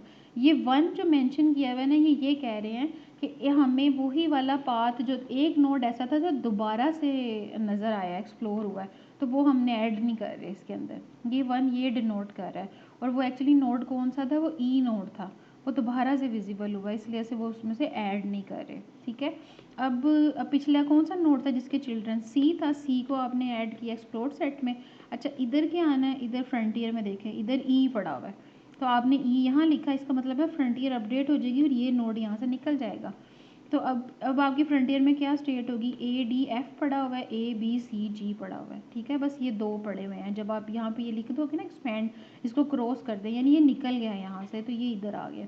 और जब ई ने एक्सपेंड होना है, अब ई ये वाला एक्सपेंड हो रहा है, ये वाला नहीं था, ये वाला था ए डी ई, ये ई एक्सपेंड होगा तो ई के बाद आ रहा है उसका चाइल्ड बी। बी को देखें वो पहले से एक्सप्लोर सेट में है, ओ ये तो पड़ा हुआ, इसका मतलब इसने भी नहीं होना एक्सप्लोर। इसका मतलब क्या होगा, ये ई निकल जाएगा, इधर आ जाएगा ए डी एफ, कोई भी चाइल्ड अब नहीं ऐड होगा। A D F A B C G, यानी एफ और जी इधर ही रहेंगे, और ई का जो चाइल्ड है ना बी, वो नहीं ऐड होगा, तो उसकी भी इंफॉर्मेशन रख देंगे टू। टू ये शो कर रहा है कि एक और ऐसा नोड था जो पहले से हमें मिल गया है एक्सप्लोर सेट में, तो वो हमने ऐड नहीं किया। वो कौन सा नोड है, वो बी है। ठीक है, वो इस वजह से यहाँ पे मेंशन ही नहीं किया। अब अगली किसकी बारी है, इसमें जाके देखें एफ़ की बारी है, तो यहाँ आपने एफ़ लिखा और ई को एक्सप्लोर सेट में भी डाल दिया। एफ़ जब आपने लिखा तो एफ़ यहाँ से निकल जाएगा, क्रॉस लग गया, और अभी आपके पास जो फ्रंटियर है उसमें क्या पड़ा हुआ है, सिर्फ जी नोड पड़ा हुआ है, अभी जी नोड पड़ा हुआ है। अब एफ़ के चाइल्ड देखें, एफ़ के चाइल्ड हैं जी, तो क्या आप चेक करोगे कि जी एक्सप्लोर सेट में या फ्रंटियर में पड़ा है, एक्सप्लोर में देख लें, इधर तो नहीं है। फ्रंटियर में देखें, ओ फ्रंटियर में तो पड़ा हुआ है, इसका मतलब अब हम दोबारा एफ को ऐड नहीं करें, जी को दोबारा से ऐड नहीं करेंगे। अब भी क्या है, मेरे पास आ जाएगी स्टेट ए बी सी जी, और ये तीन ये शो कर रहा है कि एक और तीसरा नोड हमें एक ऐसा मिला है जो पहले से यहाँ पे उसका पाथ पहले से एग्जिस्ट कर रहा था। ठीक है, तो ये यहाँ मेंशन कर दिया। अब किसकी बारी है, फ्रंटियर को खाली देखें, फ्रंटियर के बाद अब जी की बारी है, जी को निकाला, जी गोल है, जी तो गोल स्टेट है। ठीक है, तो आप उसको बता देंगे कि हाँ जी गोल स्टेट है, हम यहाँ पे रुक जाएंगे, और उसको एक्सप्लोर सेट में उन्होंने ऐड करके शो कर दिया, ताकि हम यहीं पे अनाउंस कर देते हैं जब जी गोल है, तो जो भी मेरे पास ये पाथ है मैं फिर ये प्रिंट करा दूँगी कि ए से बी पे जाएँ, बी से सी पे जाएँ, आप सी से जी पे जाएँ, तो आपके पास हो जाएगा, गोल स्टेट आ जाएगी। अब कौन कौन से नोड विजिट हुए हैं ये उनकी इन्फॉर्मेशन लिखी हुई है कि आपके पास ये जो एक्सपेंड हुए हैं ना, यही सारी इन्फॉर्मेशन है, ये नोड एक्चुअली एक्सप्लोर हुए थे, A B D, C, E, F, G, ये सारे नोड्स हैं जो आपने विज़िट किए हैं। A, B, D, C, E, F, G, आपके पास सारे नोड्स हैं जो आपने विज़िट किए हैं। ये विजिटेड नोड है और आपके पास जो पाथ फाउंड हुआ है जी तक जाने का, वो कौन सा, वो ये वाला, ए से बी, बी से सी, सी से जी, ये वाला पाथ था। फाइनली अब यही देखें, ये जो 1 लिखा हुआ है कि 1 यहाँ पे मिस हुआ था, यहाँ पे लिखा हुआ है 2 और 3, ये यही बता रहे हैं कि पहले आपको ई मिला था ऐसा, जो कि पहले से ही एडेड था फ्रंटियर में, तो आपने इस वजह से उसको नहीं लिखा। ई ये वाला आपको मिला था ना, ये पहले से एडेड था फ्रंटियर में, आपने इसको स्किप किया। उसके बाद इधर 2B लिखा हुआ है, इसका मतलब ये है कि बी आपको मिला था, बी नोड जो पहले से ही एडेड था वो एक्सप्लोर सेट में, तो वो आपने मिस नहीं, आपने उसको ऐड नहीं किया। और फिर आपको जी, यहाँ पे इसके 3 का मतलब है जी आपको दोबारा मिला था। जी पहले से ही आपके पास फ्रंटियर में अवेलेबल था, जब आपने दूसरा जी किया तो आपने उसको ऐड नहीं किया। तो ये इस तरह से आप अपनी जो है वो BFS को रन करते हैं, फ्रंटियर को फिल करते हैं, एक्सपैंड करते हैं, एक्सप्लोर करते हैं। ये आपको एज जैसे पेपर में, एग्ज़ाम में अगर आपको एक ग्राफ दे दिया जाए तो फिर उसको आपने इसको ट्री में कंस्ट्रक्ट करना है और अकॉर्डिंगली फिर उसकी ये वाली जो है वो वैल्यूज़, ये सारे स्टेप्स बताने हैं। और फाइनली सोल्यूशन मिल रहा हो तो वो उसके विजिटेड नोड कौन कौन से हुए हैं, क्या पाथ फाउंड हुआ है, और को अगर कौन कौन से ऐसे नोड्स थे जो दोबारा से आपको फाइंड हुए हैं और आपने ऐड नहीं किए, उनकी इन्फॉर्मेशन आपने इस तरह से प्रोवाइड करनी है।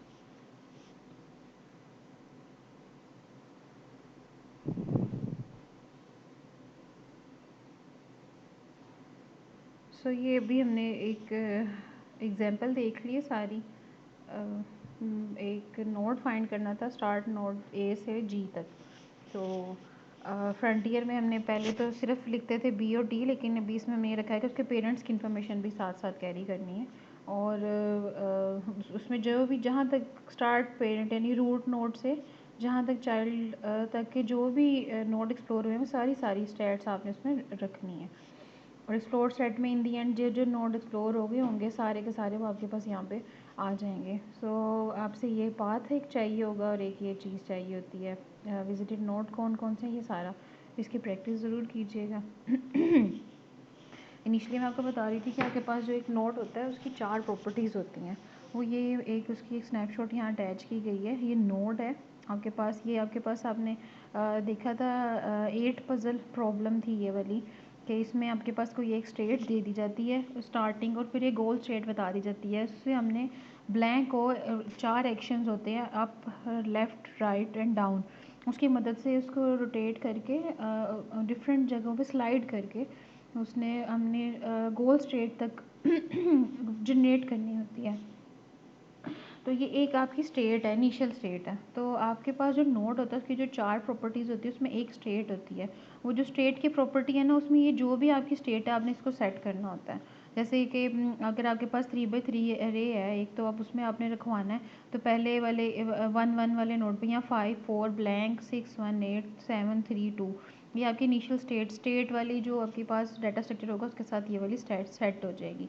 अच्छा, इसका पेरेंट कौन सा है, ये जो भी आपका नोड है इसका पेरेंट कौन सा है आपने ये बताना होता है, ये भी सेट करना होता है। जैसे अभी हम नोड वाले पीछे एग्जांपल देख रहे थे, तो बी का पेरेंट ए है तो बी का पेरेंट ए सेट करना होता है। कौन सा एक्शन परफॉर्म करके हम यहाँ पे आए हैं। अगर मेरे पास ये बी है, बी का मैं नोड बना रही हूँ, अगर बी का मैं नोड बना रही हूँ तो मेरे पास जो है वो भी करंट स्टेट ये है, ये सारी की सारी जो है ना, ये मैंने किसी तरह सेव की होगी अपने पास, तो ये मैं स्टेट में बी की स्टेट में ये सेव कर दूँगी कि अभी मैं बी पे हूँ और मेरी ये भी जो है ट्री की स्टेट है वो इस तरह की है। इसका पेरेंट मैं कर दूँगी ए को सेट कर दूँगी, और दूसरा एक्शन कौन सा परफॉर्म किया था जिससे मैं बी पे आई थी, तो पेरेंट पे जो मैंने एक्शन परफॉर्म किया था वो लेफ़्ट लेफ़्ट लेफ़्ट वाला एक्शन था। ये देखें लेफ़्ट साइड पे आए हैं तो हमारा बी वाला एक्सप्लोर हुआ है, तो एक्शन में आप लेफ़्ट स्टोर करवाओगे।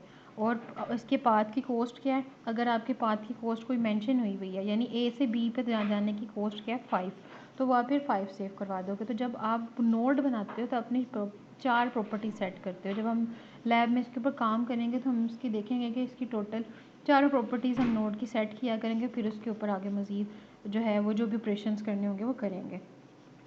तो अभी जो वो पहले हमने पढ़ा था वो ग्राफ का एल्गोरिदम था, जिसकी मदद से हमने, वो तकरीबन सिमिलर था, BFS से भी सिमिलर ही था। उसमें अब जो सूडो कोड हम ग्राफ वाला देख रहे थे, अब जो जो जर्नल और जो फॉर्मल सूडो कोड है ब्रेथ फर्स्ट सर्च का, हम उसको अब देख लेते हैं। अभी ये भी बिल्कुल सिंपल है लेकिन इसमें क्यू को यूज़ किया हुआ है, तो वो उसके अकॉर्डिंगली इसको अंडरस्टैंड कर लेते हैं। इसमें क्या करते हैं, आपके पास ब्रेथ फर्स्ट सर्च का एक एल्गोरिदम है, फंक्शन बनाया हुआ है, उसके पास एक प्रॉब्लम आती है और अगर प्रॉब्लम का सोल्यूशन मिल जाता है तो आप सोल्यूशन रिटर्न करते हो, नहीं मिलता तो आप फेलवर रिटर्न कर देते हो। अच्छा, जैसे ही आपके पास जो भी प्रॉब्लम आती है, आप ना सबसे पहले एक नोड क्रिएट करते हो और जो नोड बना रहे होते हो ना, नोड को आप जो उसकी जो स्टेट है, नोड की 4 प्रॉपर्टीज़ है ना, उसमें जो स्टेट है ना नोड की, वो रखते हो जो आपको जो प्रॉब्लम आई है उसकी जो इनिशियल स्टेट है ना, वो आप अपने नोड की स्टेट रख लेते हो। ठीक है, नोड की 4 प्रॉपर्टीज़ हैं। पहली प्रॉपर्टी जो एक प्रॉपर्टी है स्टेट की उसको आप सेट कर देते हो प्रॉब्लम डॉट इनिशियल स्टेट के साथ। ये जो प्रॉब्लम आपके पास आई है ना, इसकी भी कुछ प्रॉपर्टीज़ हैं। इसकी इनिशियल स्टेट की एक प्रॉपर्टी है, वो जो भी इनिशियल स्टेट सेट हुई होगी वो आपकी नोड की स्टेट सेट हो जाएगी। और पाथ कोस्ट जो है वो आप ज़ीरो कर दो। सबसे पहले पाथ कोस्ट जो है आपके पास ज़ीरो है, अभी अभी उनके स्टार्ट ही हुआ पहली दफ़ा। अब आप ये देखते हो कि आपके पास जो आपका नोड है उसकी जो स्टेट आपने भेजी है वो क्या वो गोल है, वो चेक करने के लिए आपके पास ना प्रॉब्लम, ये जो आपके पास आई है ना, ये वाला ऑब्जेक्ट जो आया है, इस ऑब्जेक्ट में गोल टेस्ट का फंक्शन लिखा हुआ है।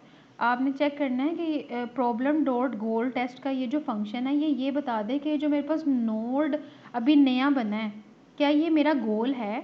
अगर मैं नोड की स्टेट इसमें भेज दूँ और गोल टेस्ट का जो भी फंक्शन की जो भी इम्प्लीमेंटेशन की हुई है कि क्या ये आपका गोल है, अगर तो गोल है तो अगर तो गोल होगा तो वो ट्रू बता देगा कि फॉर एग्जांपल ए ही गोल था।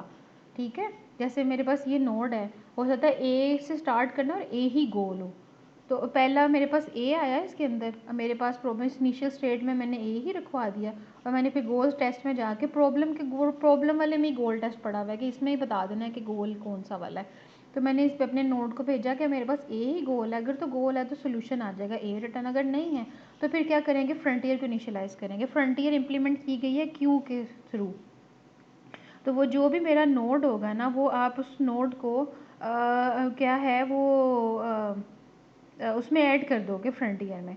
आप 5 को queue with node as the only element, पहला एलिमेंट जो भी आपका नोड आपने नया बनाया। अब इस BFS के ऊपर देखो कि जैसे ही नोड बनता है फ़ौरन आपने पहले चेक किया कि क्या वो गोल है, अगर तो वो गोल नहीं है तो उसको फ्रंटियर में ऐड करो और एक्सप्लोर सेट को एम्प्टी कर दो। ठीक है, अब BFS की अपना सूडो कोड है, हम अब उसको अंडरस्टैंड कर रहे हैं। तो क्या होता है, ब्रेड फर्स्ट सर्च में प्रॉब्लम आती है, प्रॉब्लम की जो स्टेट होती है इनिशियल स्टेट वो हम असाइन कर देते हैं अपने नोड को मिल जाती है। नोड की जो स्टेट होती है ना वो प्रॉब्लम की इनिशियल स्टेट वो वाली बन जाती है और नोड की पाथ कोस्ट हम ज़ीरो रख लेते हैं। आगे प्रॉब्लम का गोल टेस्ट में वो जो नोड की स्टेट है देखते हैं कि जो भी हम अभी अभी मेरी जो नोड की जो भी करंट स्टेट है क्या हुई वही तो मेरा गोल नहीं है, अगर नहीं है तो हम क्या करते हैं फ्रंटियर को इनिशियलाइज़ करा देते हैं उस नोड के साथ और एक्सप्लोर सेट को खाली रख लेते हैं कि उसको अब वो एम्प्टी है अभी इनिशियली। उसके बाद हम लूप में जाते हैं, लूप में जाके सबसे पहले हमने ये देखना है क्या फ्रंटियर एम्प्टी है, अगर तो फ्रंटियर एम्प्टी है इसका मतलब है सारे नोड प्रोसेस हो गए और अभी तक हमें गोल नहीं मिला, तो फेलवर का मैसेज भेज दो। लेकिन फ़र्स्ट टाइम ऐसा नहीं होगा, फ़र्स्ट टाइम आपने जो नोड पहला वाला लिया होता है वो तो आप फ्रंटियर में रखवा के इधर आ रहे होते हो ना, तो वो फ्रंटियर एम्प्टी नहीं होगी। फर्स्ट में तो नोड पड़ा हुआ है, जो भी इनिशियल स्टेट थी प्रॉब्लम की वही नोड की स्टेट थी, वो वाला नोड अभी आपके पास फ्रंटियर में पड़ा है, तो ये वाला तो नहीं चलेगा इफ़ एम्प्टी वाला।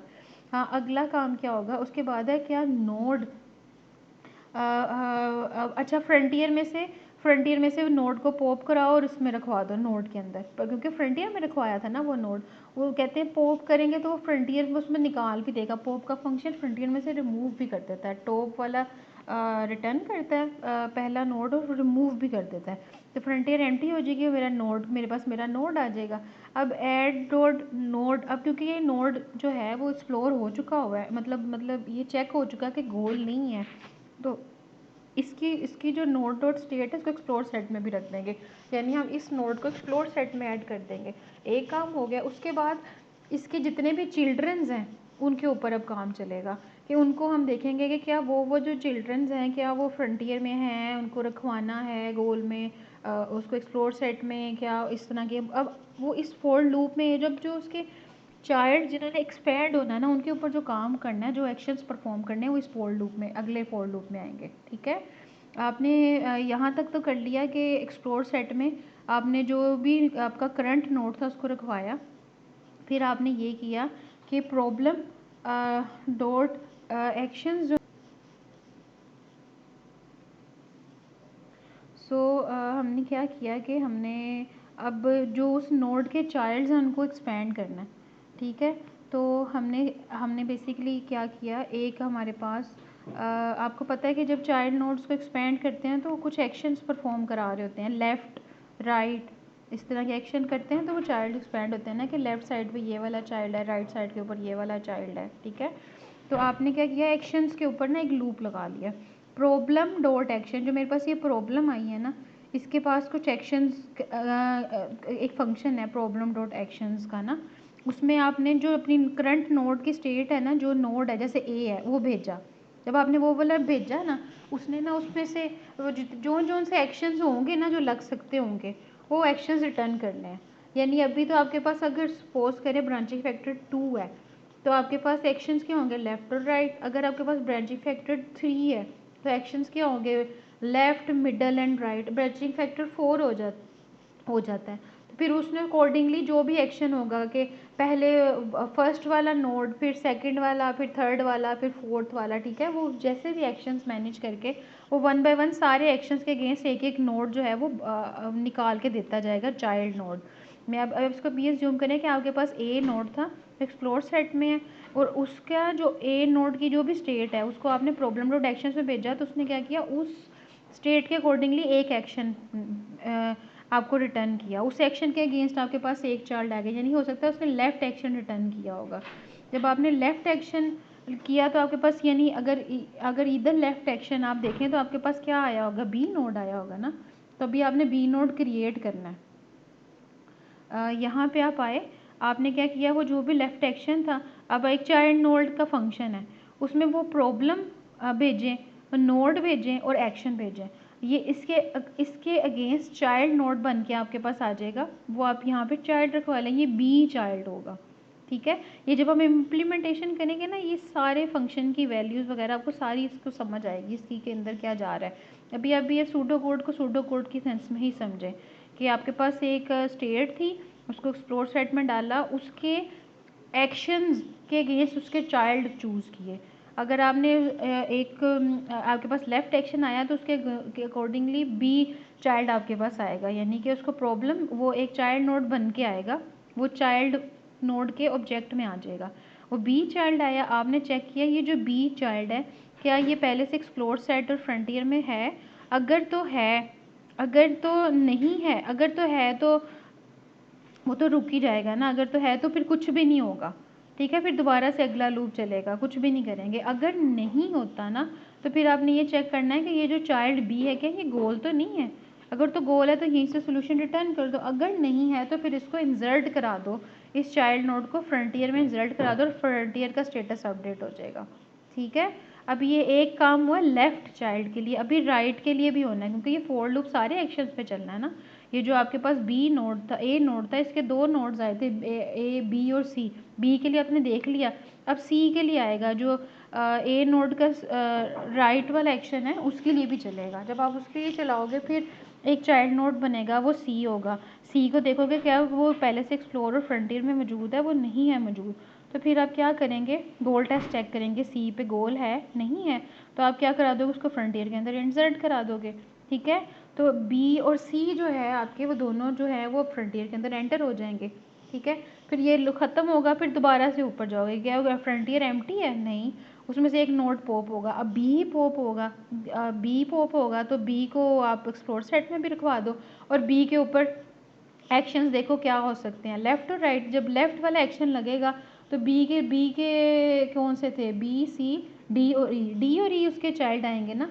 पहले वाला जो एक्शन है वो आएगा लेफ़्ट, लेफ़्ट के अगेंस्ट आपका डी चाइल्ड बनेगा। वो चाइल्ड चेक करो क्या वो एक्सप्लोर सेट और फ्रंटियर में है, वो दोनों उसमें नहीं है, क्या वो गोल है, डी गोल नहीं है तो गी को किस में एंटर करा दोगे, या फ्रंटियर में ऐड करा दोगे। फिर ई आएगा, ये मैं भी सोच रही हूँ, आप उस ग्राफ के अकॉर्डिंगली इसको रन करके देख लो। तो इट्स वेरी सिंपल, वही बातें हैं सारी, बस ये है कि अब हमने प्रॉपरली इसको उसकी प्रोग्रामिंग करनी है और BFS सर्च को हम इसके अकॉर्डिंगली ही इम्प्लीमेंट करेंगे इंशाल्लाह। नेक्स्ट लैब के अंदर हम ये वाला कोड जो है वो इम्प्लीमेंट करके देख रहे होंगे, नोड की क्लास बनाएंगे और ये सारे क्यूज़ वगैरह फ्रंटियर बनाएंगे, एक्सप्लोर सेट बनाएंगे, सोल्यूशन वगैरह उसको देखेंगे। अब वो कहता है प्रॉपर्टीज़ और ब्रेथ फर्स्ट सर्च की क्या है, वो जो पहली 4 प्रॉपर्टीज़ लिखी थी जिसके में समझ आता है कि कौन सी ब्रेथ फर्स्ट सर्च अच्छी है वो अब बतानी है। तो क्या ब्रेथ फर्स्ट सर्च कंप्लीट होती है? हाँ जी, ये कंप्लीट होती है। It always find a solution if one exist. Yes, it find a solution. अगर कोई भी हो वो निकलता है। वो आपको मैंने रीज़न आपको बता दी थी कि वो ये ब्रेथ लेवल बाय लेवल जा रही होती है और लेवल में तो आपको मिल ही जाता है नोड। डेप्थ में होता है कि इनफाइनाइट ना कहीं ब्रांच चली जाए आपकी, तो वो है। इसमें टाइम आपको कितना लगता है? टाइम जो होता है आपके पास ये ब्रांचिंग फैक्टर लिखा हुआ है कि पहली ब्रांच को जब आप एक्सप्लोर करते हैं तो उसमें उस पर जो टाइम होता है वो आपका B0 लग रहा होता है। और जब आप हम देख रहे थे कि इसको टाइम कितना लगेगा, तो ये ब्रांचिंग फैक्टर शो कर रहा है कि जितने नंबर ऑफ़ नोड हैं उनको प्रोसेस करने पे इतना टाइम लगेगा ना, वो आपके पास मैक्सिमम टाइम होगा। अब आप देखो कि जैसे ही आपके पास जब आप एक ट्री ड्रा करते हो तो पहला जो नोड होता है जैसे ए नोड होता है उस पर उसका ब्रांचिंग फैक्टर अभी तो एक्सप्लोर होना है ना, उसके 2 चाइल्ड्स आने हैं। तो उस लेवल के ऊपर जो होता है ना वो बी की पावर हम 0 ही मेंशन करते हैं। फॉर इंस्टेंस ये मेरे पास अगर ये मेरे पास एक ग्राफ है तो इस लेवल पे मैं B0 रखूँगी, मुझे इतना कोई ख़ास टाइम नहीं लगेगा। जब मैं इस लेवल पे आऊँगी ना तो मेरा ब्रांचिंग फैक्टर हो जाएगा 2 बी की पावर 1। बी क्या है? बी इसका मतलब मेरे पास दो नोड्स हैं। तो यहाँ पे 2 की पावर 0 का मतलब क्या होता है? 2 की पावर 0 यानी 1 एक टाइम पॉइंट यहाँ पर लगेगा। इधर कितना लगेगा? बी की पावर 1 यानी 2 की पावर 1 यानी 2 तो 2 नोड्स आएंगे यहाँ पे इनको प्रोसेस करने के लिए, मतलब 2 टाइम पॉइंट्स लगेंगे। अगले लेवल पे बी की पावर 3 का मतलब क्या होगा? यानी कि 2 इधर क्या था? 2 की पावर 1, बी की पावर 0 यहाँ पे आता है, बी की पावर 1 यहाँ पे आता है, बी की पावर 2 यहाँ पे आता है। तो 2 तो आपको पता है, बी क्या है? बी तो 2 है ना ब्रांचिंग फैक्टर। 2 की पावर 2 का मतलब है 4। यहाँ पे 4 नोड्स आएंगे। इससे अगले लेवल में कितने नोड्स आएंगे? बी की पावर 3 यानी 8 ही आएंगे, यानी 2 इसके 2 इसके 2 इसके 2 इसके, ये इस तरह चलता जाएगा। आखिरी लेवल पे कितने नोड होंगे जहाँ आपको गोल मिल रहा होगा? वो जो डी डेप्थ पे हमें ऑप्टिमल गोल मिलता है ना हमेशा, तो आखिरी लेवल की जो होगी ना नोड्स कितने होंगे? वो बी की पावर डी होंगे। तो ये यहाँ पे यही मेंशन किया हुआ है, ये जो अभी हम इसके पावर देख रहे हैं कि बी की पावर 0, बी की पावर 1 लगेगा टाइम। अगर यहाँ पे पहले वाले नोड का तो कुछ भी नहीं होता ना, कोई टाइम कोई भी नहीं है। दूसरा जो टाइम है उसको एक्सप्लोर करने का, वो मतलब बी की पावर 1 का मतलब है 2 की पावर 1, 2 नोड्स देखेंगे। 2 की पावर 2 मतलब 4, 2 की पावर 3 का मतलब 8, फिर चलते चले जाएंगे आखिरी लेवल तक। जब पहुँचे जहाँ पर मिलेगा वो जो भी बी की डी डेप्थ होगी वो वाली आपके पास आ जाएगी। यानी इतने नोड प्रोसेस होंगे। अगर इतने नोड आपके पास प्रोसेस होते हैं तो फिर आपके पास टोटल आपकी पावर कितनी लग रही होगी? मतलब उसमें से जो बिगो वाली टर्म है जो सबसे ज़्यादा टाइम लेती है, जो सबसे बड़ी आखिरी लेवल सबसे बड़ा होगा ना, वो वाला आप यहाँ पे मेंशन कर लो, तो वो टोटल आपको टाइम लगेगा बिगो बी की पावर डी।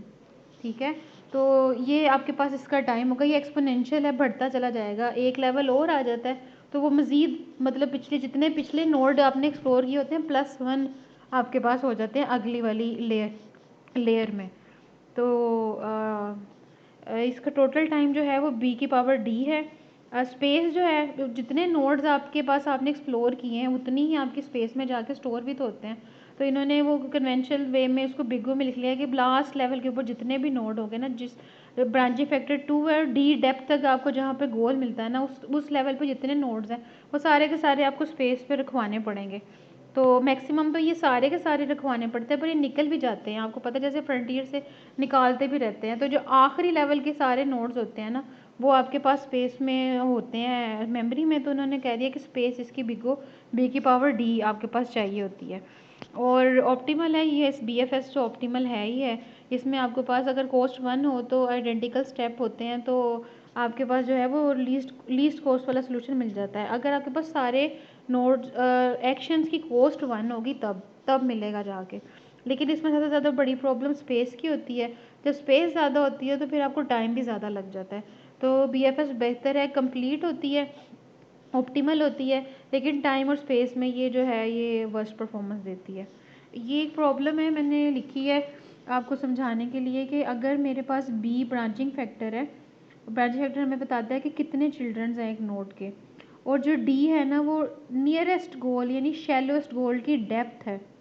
अगर ये दो चीज़ें हैं हमें पता है बी और डी, तो हमें मुझे ये बताएं कि अगर मेरे पास बी 2 होगा और मेरे पास जो डी है अगर वो 50 है, इसका क्या मतलब है? बी 2 का मतलब है कि चाइल्ड तो 2 हुआ करेंगे, और डेप्थ डी का मतलब क्या है, जो मुझे गोल मिलना है ना वो 50th डेप्थ पे जाके मिलना है। यहाँ तो मैंने 100 लिखा है ना, यहाँ पे एक्चुअली आना था डेप्थ आनी थी 50।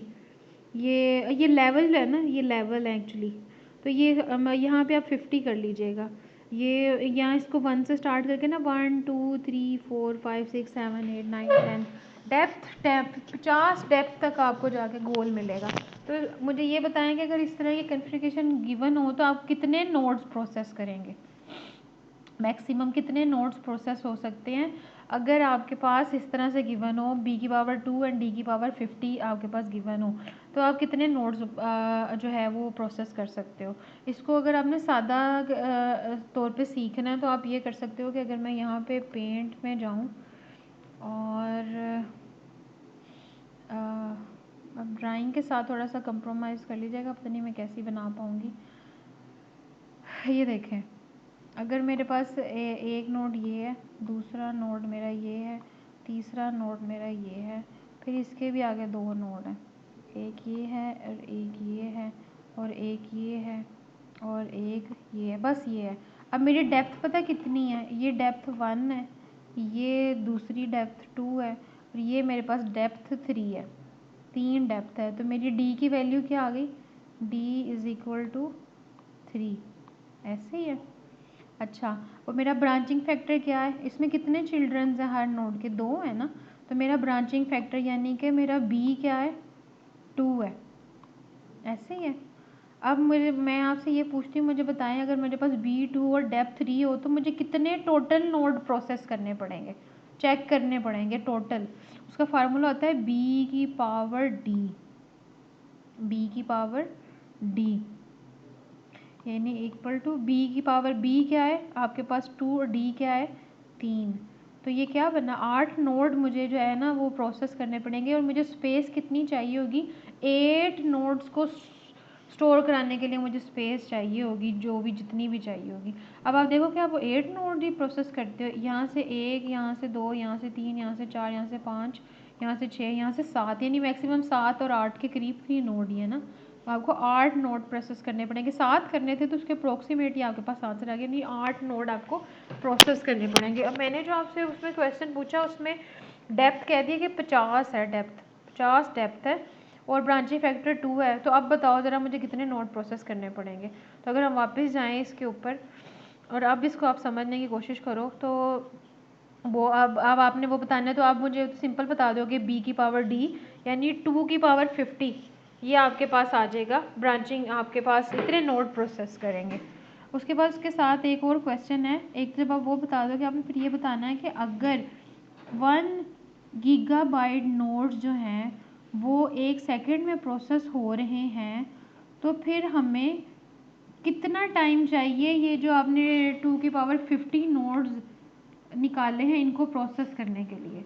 ठीक है, दो क्वेश्चंस हैं इस प्रॉब्लम में। ब्रांचिंग फैक्टर दिया गया, डेप्थ दी गई है। ब्रांचिंग फैक्टर आपको बता दिया कि 2 है, डेप्थ आपके पास 50 है। पहले पूछा गया है कि कितने नोड्स प्रोसेस होंगे अगर ये कन्फिग्रेशन गिवन है। जब आप वो निकाल लोगे, अगली इन्फॉर्मेशन ये दी हुई है कि अगर 1 गीगाबाइट नोड्स जो हैं, 1 गीगाबाइट तो नहीं मतलब 1 जीबी नोड जो हैं,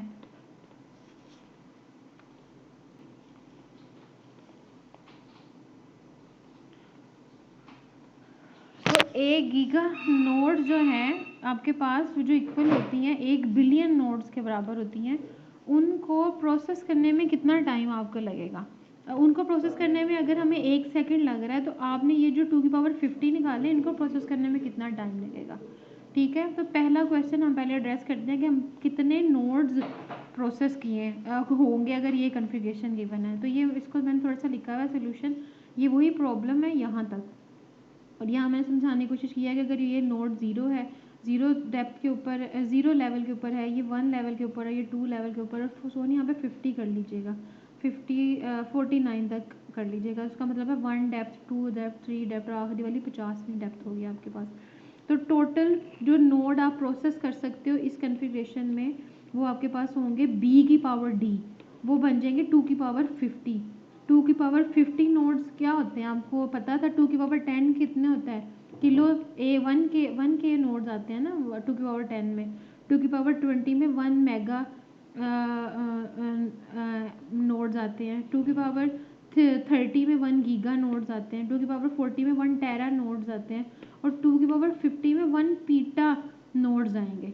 ठीक है, और अब जब आप ये वाली बात कर लेते हो कि इतने नोड्स आएंगे, प्रोसेस होंगे, और अगर हम ये कहें कि अगर एक नोड स्टोर होने के लिए 1 बाइट लेता है मेमोरी में, तो 2 की पावर 50 बाइट्स चाहिए होंगी, यानी कि 1 पीटा बाइट्स आपको चाहिए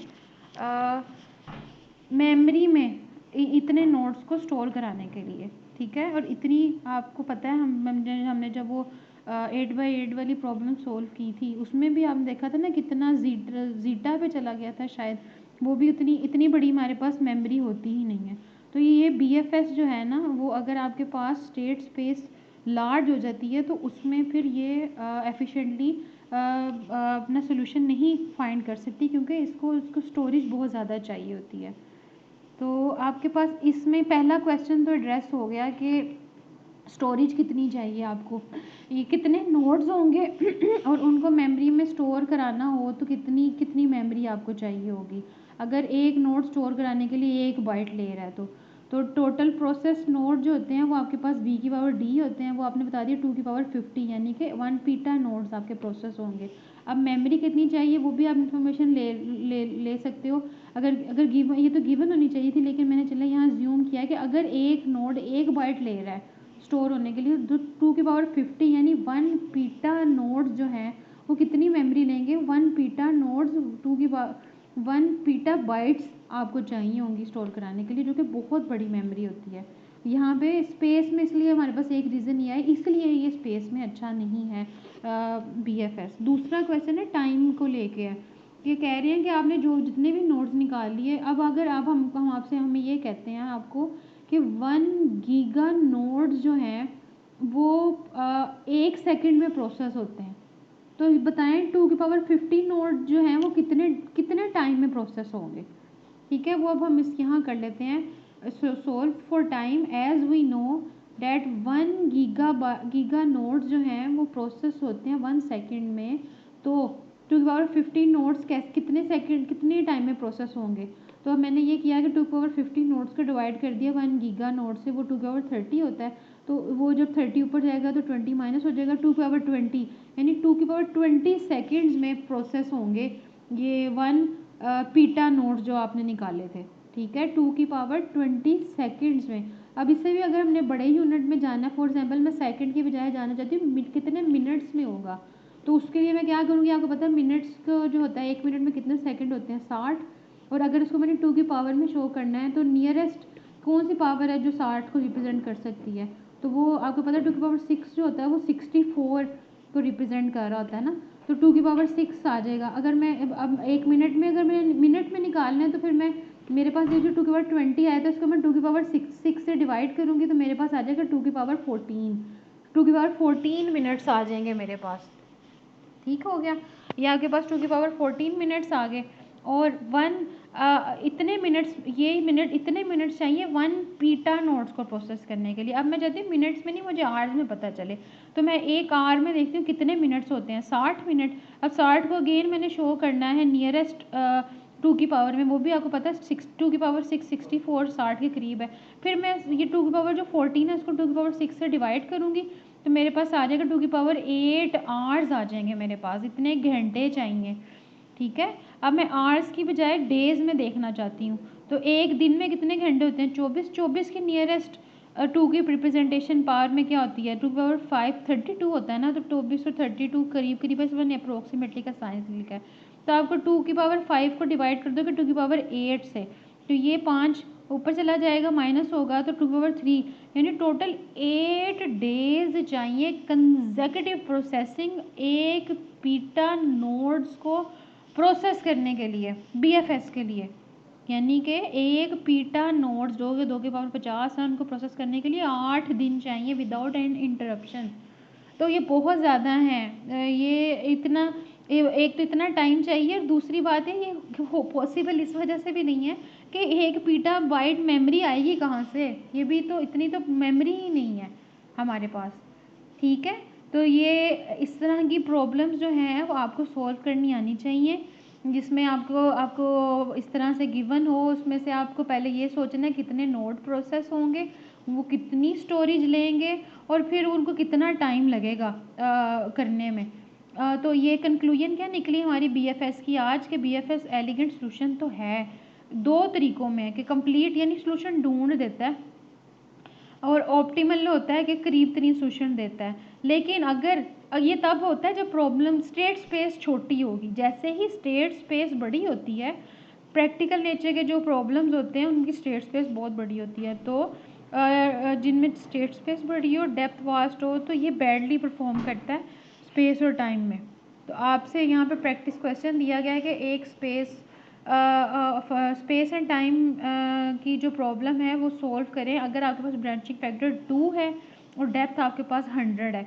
तो बताएं कितने नोड्स प्रोसेस होंगे, उनके कितनी मेमोरी चाहिए होगी उनको आप स्टोर कराने के लिए। एक तो मेमोरी का भी बताना आपने, अगर how many node will process and how many node will process and how much storage will consume if one node take 1 byte for storage। ठीक है, अगर एक नोड 1 बाइट लेता है तो फिर मुझे आपने बताना है कि जितने भी मैक्सिमम नोड बने हैं ये इस कम्बिनेशन में वो कितनी मेमोरी लेंगे। उसके बाद आपने ये भी बताना है कि इन नोड्स को प्रोसेस करने के लिए कितना टाइम चाहिए। मैंने कहा है पिछले में एग्जांपल मैंने दिया था कि 1 गीगाबाइट नोड जो हैं वो 1 सेकंड में होते हैं, 1 गीगा नोड्स 1 सेकंड में होते हैं। वहाँ यहाँ पे है 1 टेरा नोड्स 1 सेकंड में होते हैं। तो इसका सोल्यूशन आपने बताना है 1 टेरा की पर्सपेक्टिव से। तो ये आपकी प्रैक्टिस है प्रॉब्लम। इसके बाद बस ये कुछ और स्लाइड्स हैं कि आपने जो है ऑप्टिमैलिटी के बारे में लिखा हुआ है कि इसमें क्या होता है, एक पाथ आपने फाइंड करना होता है तो कम नंबर ऑफ स्टेप्स लगते हैं बीएफएस के अंदर। उसका मतलब वो कह रहे हैं कि इसका ये मतलब नहीं होता कि ये जो सर्च मेथड है यही बड़ा एफिशिएंट है। वो बेसिकली उसने जो उसकी सर्च एक्सप्लोर करने की जो स्ट्रेटजी है ना, वो उस स्ट्रेटजी की वजह से एफिशिएंट पाथ आपको मिल रहा होता है, क्योंकि वो लेवल बीएफएस में लेवल वाइज जो है वो आपके पास स्टेट्स एक्सप्लोर हो रही होती हैं। तो जब जिस लेवल पे आपको गोल मिल जाएगा उसी की कॉस्ट प्रॉब्ली जो है वो कम होगी। तो वो इसकी नोट्स को जो एक्सप्लोर करने की है ना अप्रोच, वो ऐसी है जिसकी वजह से ये ऑप्टिमल है। वो कह रहे हैं एक दफ़ा सोल्यूशन जब आपके पास मिल जाता है इट इज़ गारंटीड वो बेस्ट ही होता है, क्योंकि वो अगर पहले लेवल पे यहाँ पे पड़ा हुआ है तो वो मिल गया तो वो बेस्ट ही है। अगर नीचे पड़ा हुआ है तो उसकी कॉस्ट बढ़ती भी जा सकती है। आगे कह रहे हैं बीएफएस एग्जामिन करता है सारे node at given depth before moving on to the next depth. यानी वही वाली बात के डेप्थ वाइज सारे नोट इसको एक्सप्लोर करने होते हैं। अगर उसको सोल्यूशन मिल जाता है तो वह नए दूसरे सोल्यूशन की तरफ नहीं जाता है।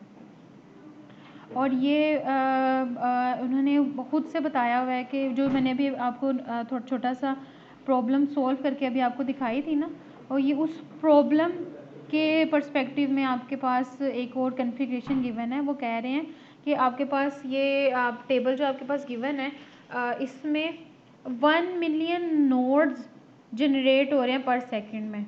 1 मिलियन का मतलब क्या होगा, 2 की पावर 20 नोड्स 1 सेकंड में जनरेट हो रहे हैं, और एक नोड को स्टोर कराने के लिए 1000 बाइट चाहिए। अब जो मैंने आपको प्रॉब्लम कराई थी ना उसमें कुछ इस तरह की सेटिंग थी कि 1 मिलियन नहीं हो रहे थे, 1 गीगा नोड्स जनरेट हो रहे थे, 2 की पावर 30 नोड्स जनरेट हो रहे थे पर सेकंड में, और एक नोड को स्टोर कराने के लिए 1 बाइट चाहिए थी। इन्होंने कहा 1000 बाइट्स चाहिए। ये 2 कन्फिग्रेशन उन्होंने हमें दे दी हैं। अब वो कह रहे हैं इनको देखते हुए अगर आपका जो ब्रांचिंग फैक्टर है वो 100 हो। अब हमने तो ब्रांचिंग फैक्टर बी कितना लिया था, 2 लिया था ना, कह रहे हैं 100 हो, तो फिर इस डेप्थ के ऊपर इतने नोड्स होंगे, इतना टाइम लगेगा और इतनी मेमोरी लगेगी। तो मैं आपको पहले के लिए बता देती हूँ, बाकियों के लिए आप खुद ही थोड़ा सा प्रोसेसिंग कर लीजिएगा कि अगर आपके पास ब्रांचिंग फैक्टर 100 है और आपने डेप्थ 2 तक देखना है कि कितने नोड्स आ सकते हैं, तो आप क्या क्या करेंगे डेप्थ 2 तक के लिए? कैसे नोड्स फाइंड करते हैं? बी की पावर 0 प्लस डेप्थ 0 के लिए, फिर प्लस बी की पावर 1 के लिए, फिर प्लस बी की पावर 2।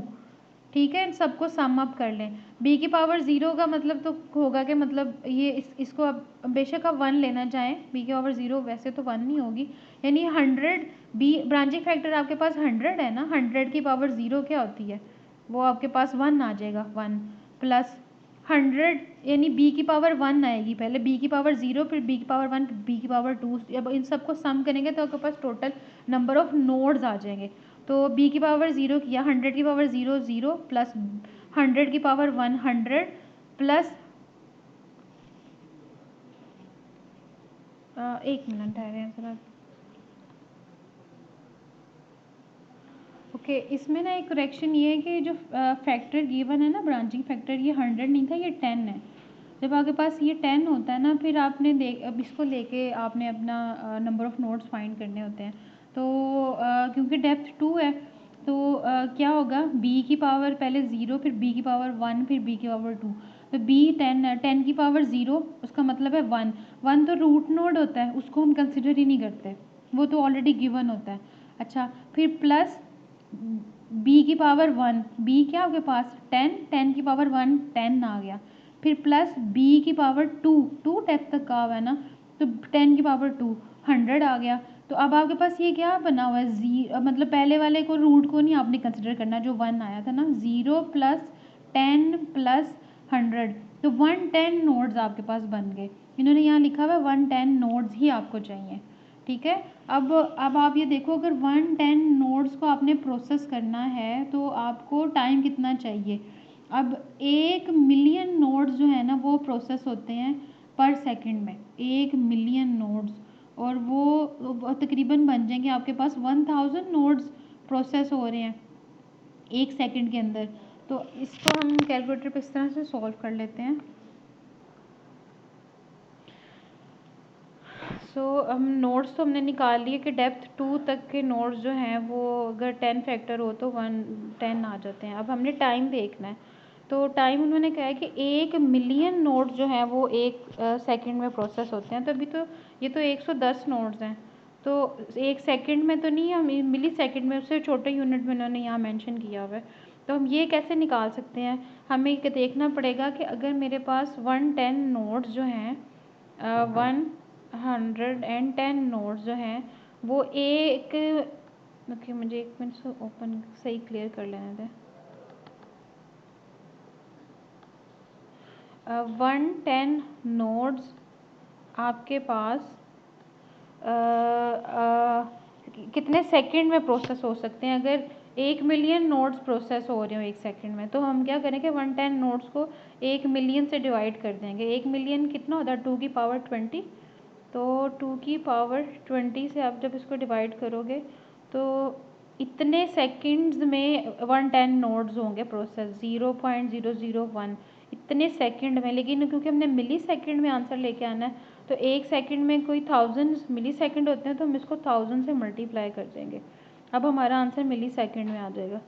तो ये देखें 0.1049। अब ये जो 9 है ये क्योंकि बड़ी वैल्यू है तो 4 कन्वर्ट हो जाएगा 5 में। 5 जब आ जाए तो उससे अगला वाला जो होता है वो फिर उससे बड़ी वैल्यू चल जाता है, तो यहाँ पे 1 आ जाएगा। तो 0.11 मिली सेकेंड के अंदर आपके पास ये जो है सारा सोल्व होगा, इतना टाइम लगेगा। और सिमिलरली आगे उन्होंने क्या मेमोरी निकालें, तो इधर अब आप ये देखो कि कह रहे एक नोड को 1000 बाइट्स चाहिए स्टोर होने के लिए। तो ये टोटल कितने नोड्स हैं, 110 नोड्स, तो 110 को मल्टीप्लाई कर दें 1000 बाइट्स, यानी 1000 में तो 1000 को किलो से रिप्रेजेंट करते हैं ना 1 के से, तो 110 बाइट्स चाहिए। अब यहाँ पे 110 नहीं लिखी हुई, 107। इसकी रीज़न ये है कि कुछ नोड जो आपके पास जो फ्रंटियर में जाते हैं वो दोस्तों उसमें से निकल भी रहे होते हैं। हमेशा सारे के सारे नोड्स नहीं रहते उसके अंदर, कुछ नोड्स आपके निकलते हैं जिन्होंने प्रोसेस होना होता है, तो वो निकल भी रहे होते हैं, आ भी रहे होते हैं। तो इसीलिए यहाँ पे मेमोरी जो है 107 पार्ट्स लिखी हुई है, एग्जैक्ट 110 नहीं लिखी हुई। सो ये पहली डेप्थ के लिए मैंने आपको सोल्व करके दिखा दिया। ये बाकियों के लिए आप लोग जो है वो खुद उसकी प्रैक्टिस कीजिएगा, उसको सोल्व करने की कोशिश कीजिएगा। बीएफएस में आपने ये 2 लेसन ही सीखे हैं कि जो मेमोरी रिक्वायरमेंट बहुत ज़्यादा प्रॉब्लम है, मेमोरी रिक्वायरमेंट भी बड़ा मेमोरी रिक्वायरमेंट एग्जीक्यूशन टाइम से ज़्यादा बड़ा प्रॉब्लम है। क्यों? क्योंकि अभी जो हमने प्रीवियस एक प्रॉब्लम हमने निकाली थी उसमें हमने देखा था कि हमारा जो सोल्यूशन था वो कुछ दिनों में तो सॉल्व हो जाता है, 8 दिनों में, लेकिन उसको स्टोर करने के लिए 1 पीटा बाइट मेमोरी भी चाहिए। उतनी मेमोरी तो हमारे पास होती ही नहीं है। तो मेमोरी की रिक्वायरमेंट ज़्यादा वर्स्ट होती हैं बीएफएस में then of execution time. Time कह रहे हैं, टाइम भी एक मेजर फैक्टर है। अब इन्होंने कहा है कि ये अब आपको ये जो गिवन है इसमें कह रहे हैं 16 डेप्थ की जो प्रॉब्लम उसको सोल्व करने के लिए कितना टाइम चाहिए, 350 साल। इतनी तो हमारी उम्र भी नहीं होती, ठीक है। तो ये उन्होंने रीजनिंग दी हुई है कि अगर आपकी प्रॉब्लम साइज अगर ये कन्फिग्रेशन गिवन हो तो इतना टाइम और इतनी मेमोरी चाहिए।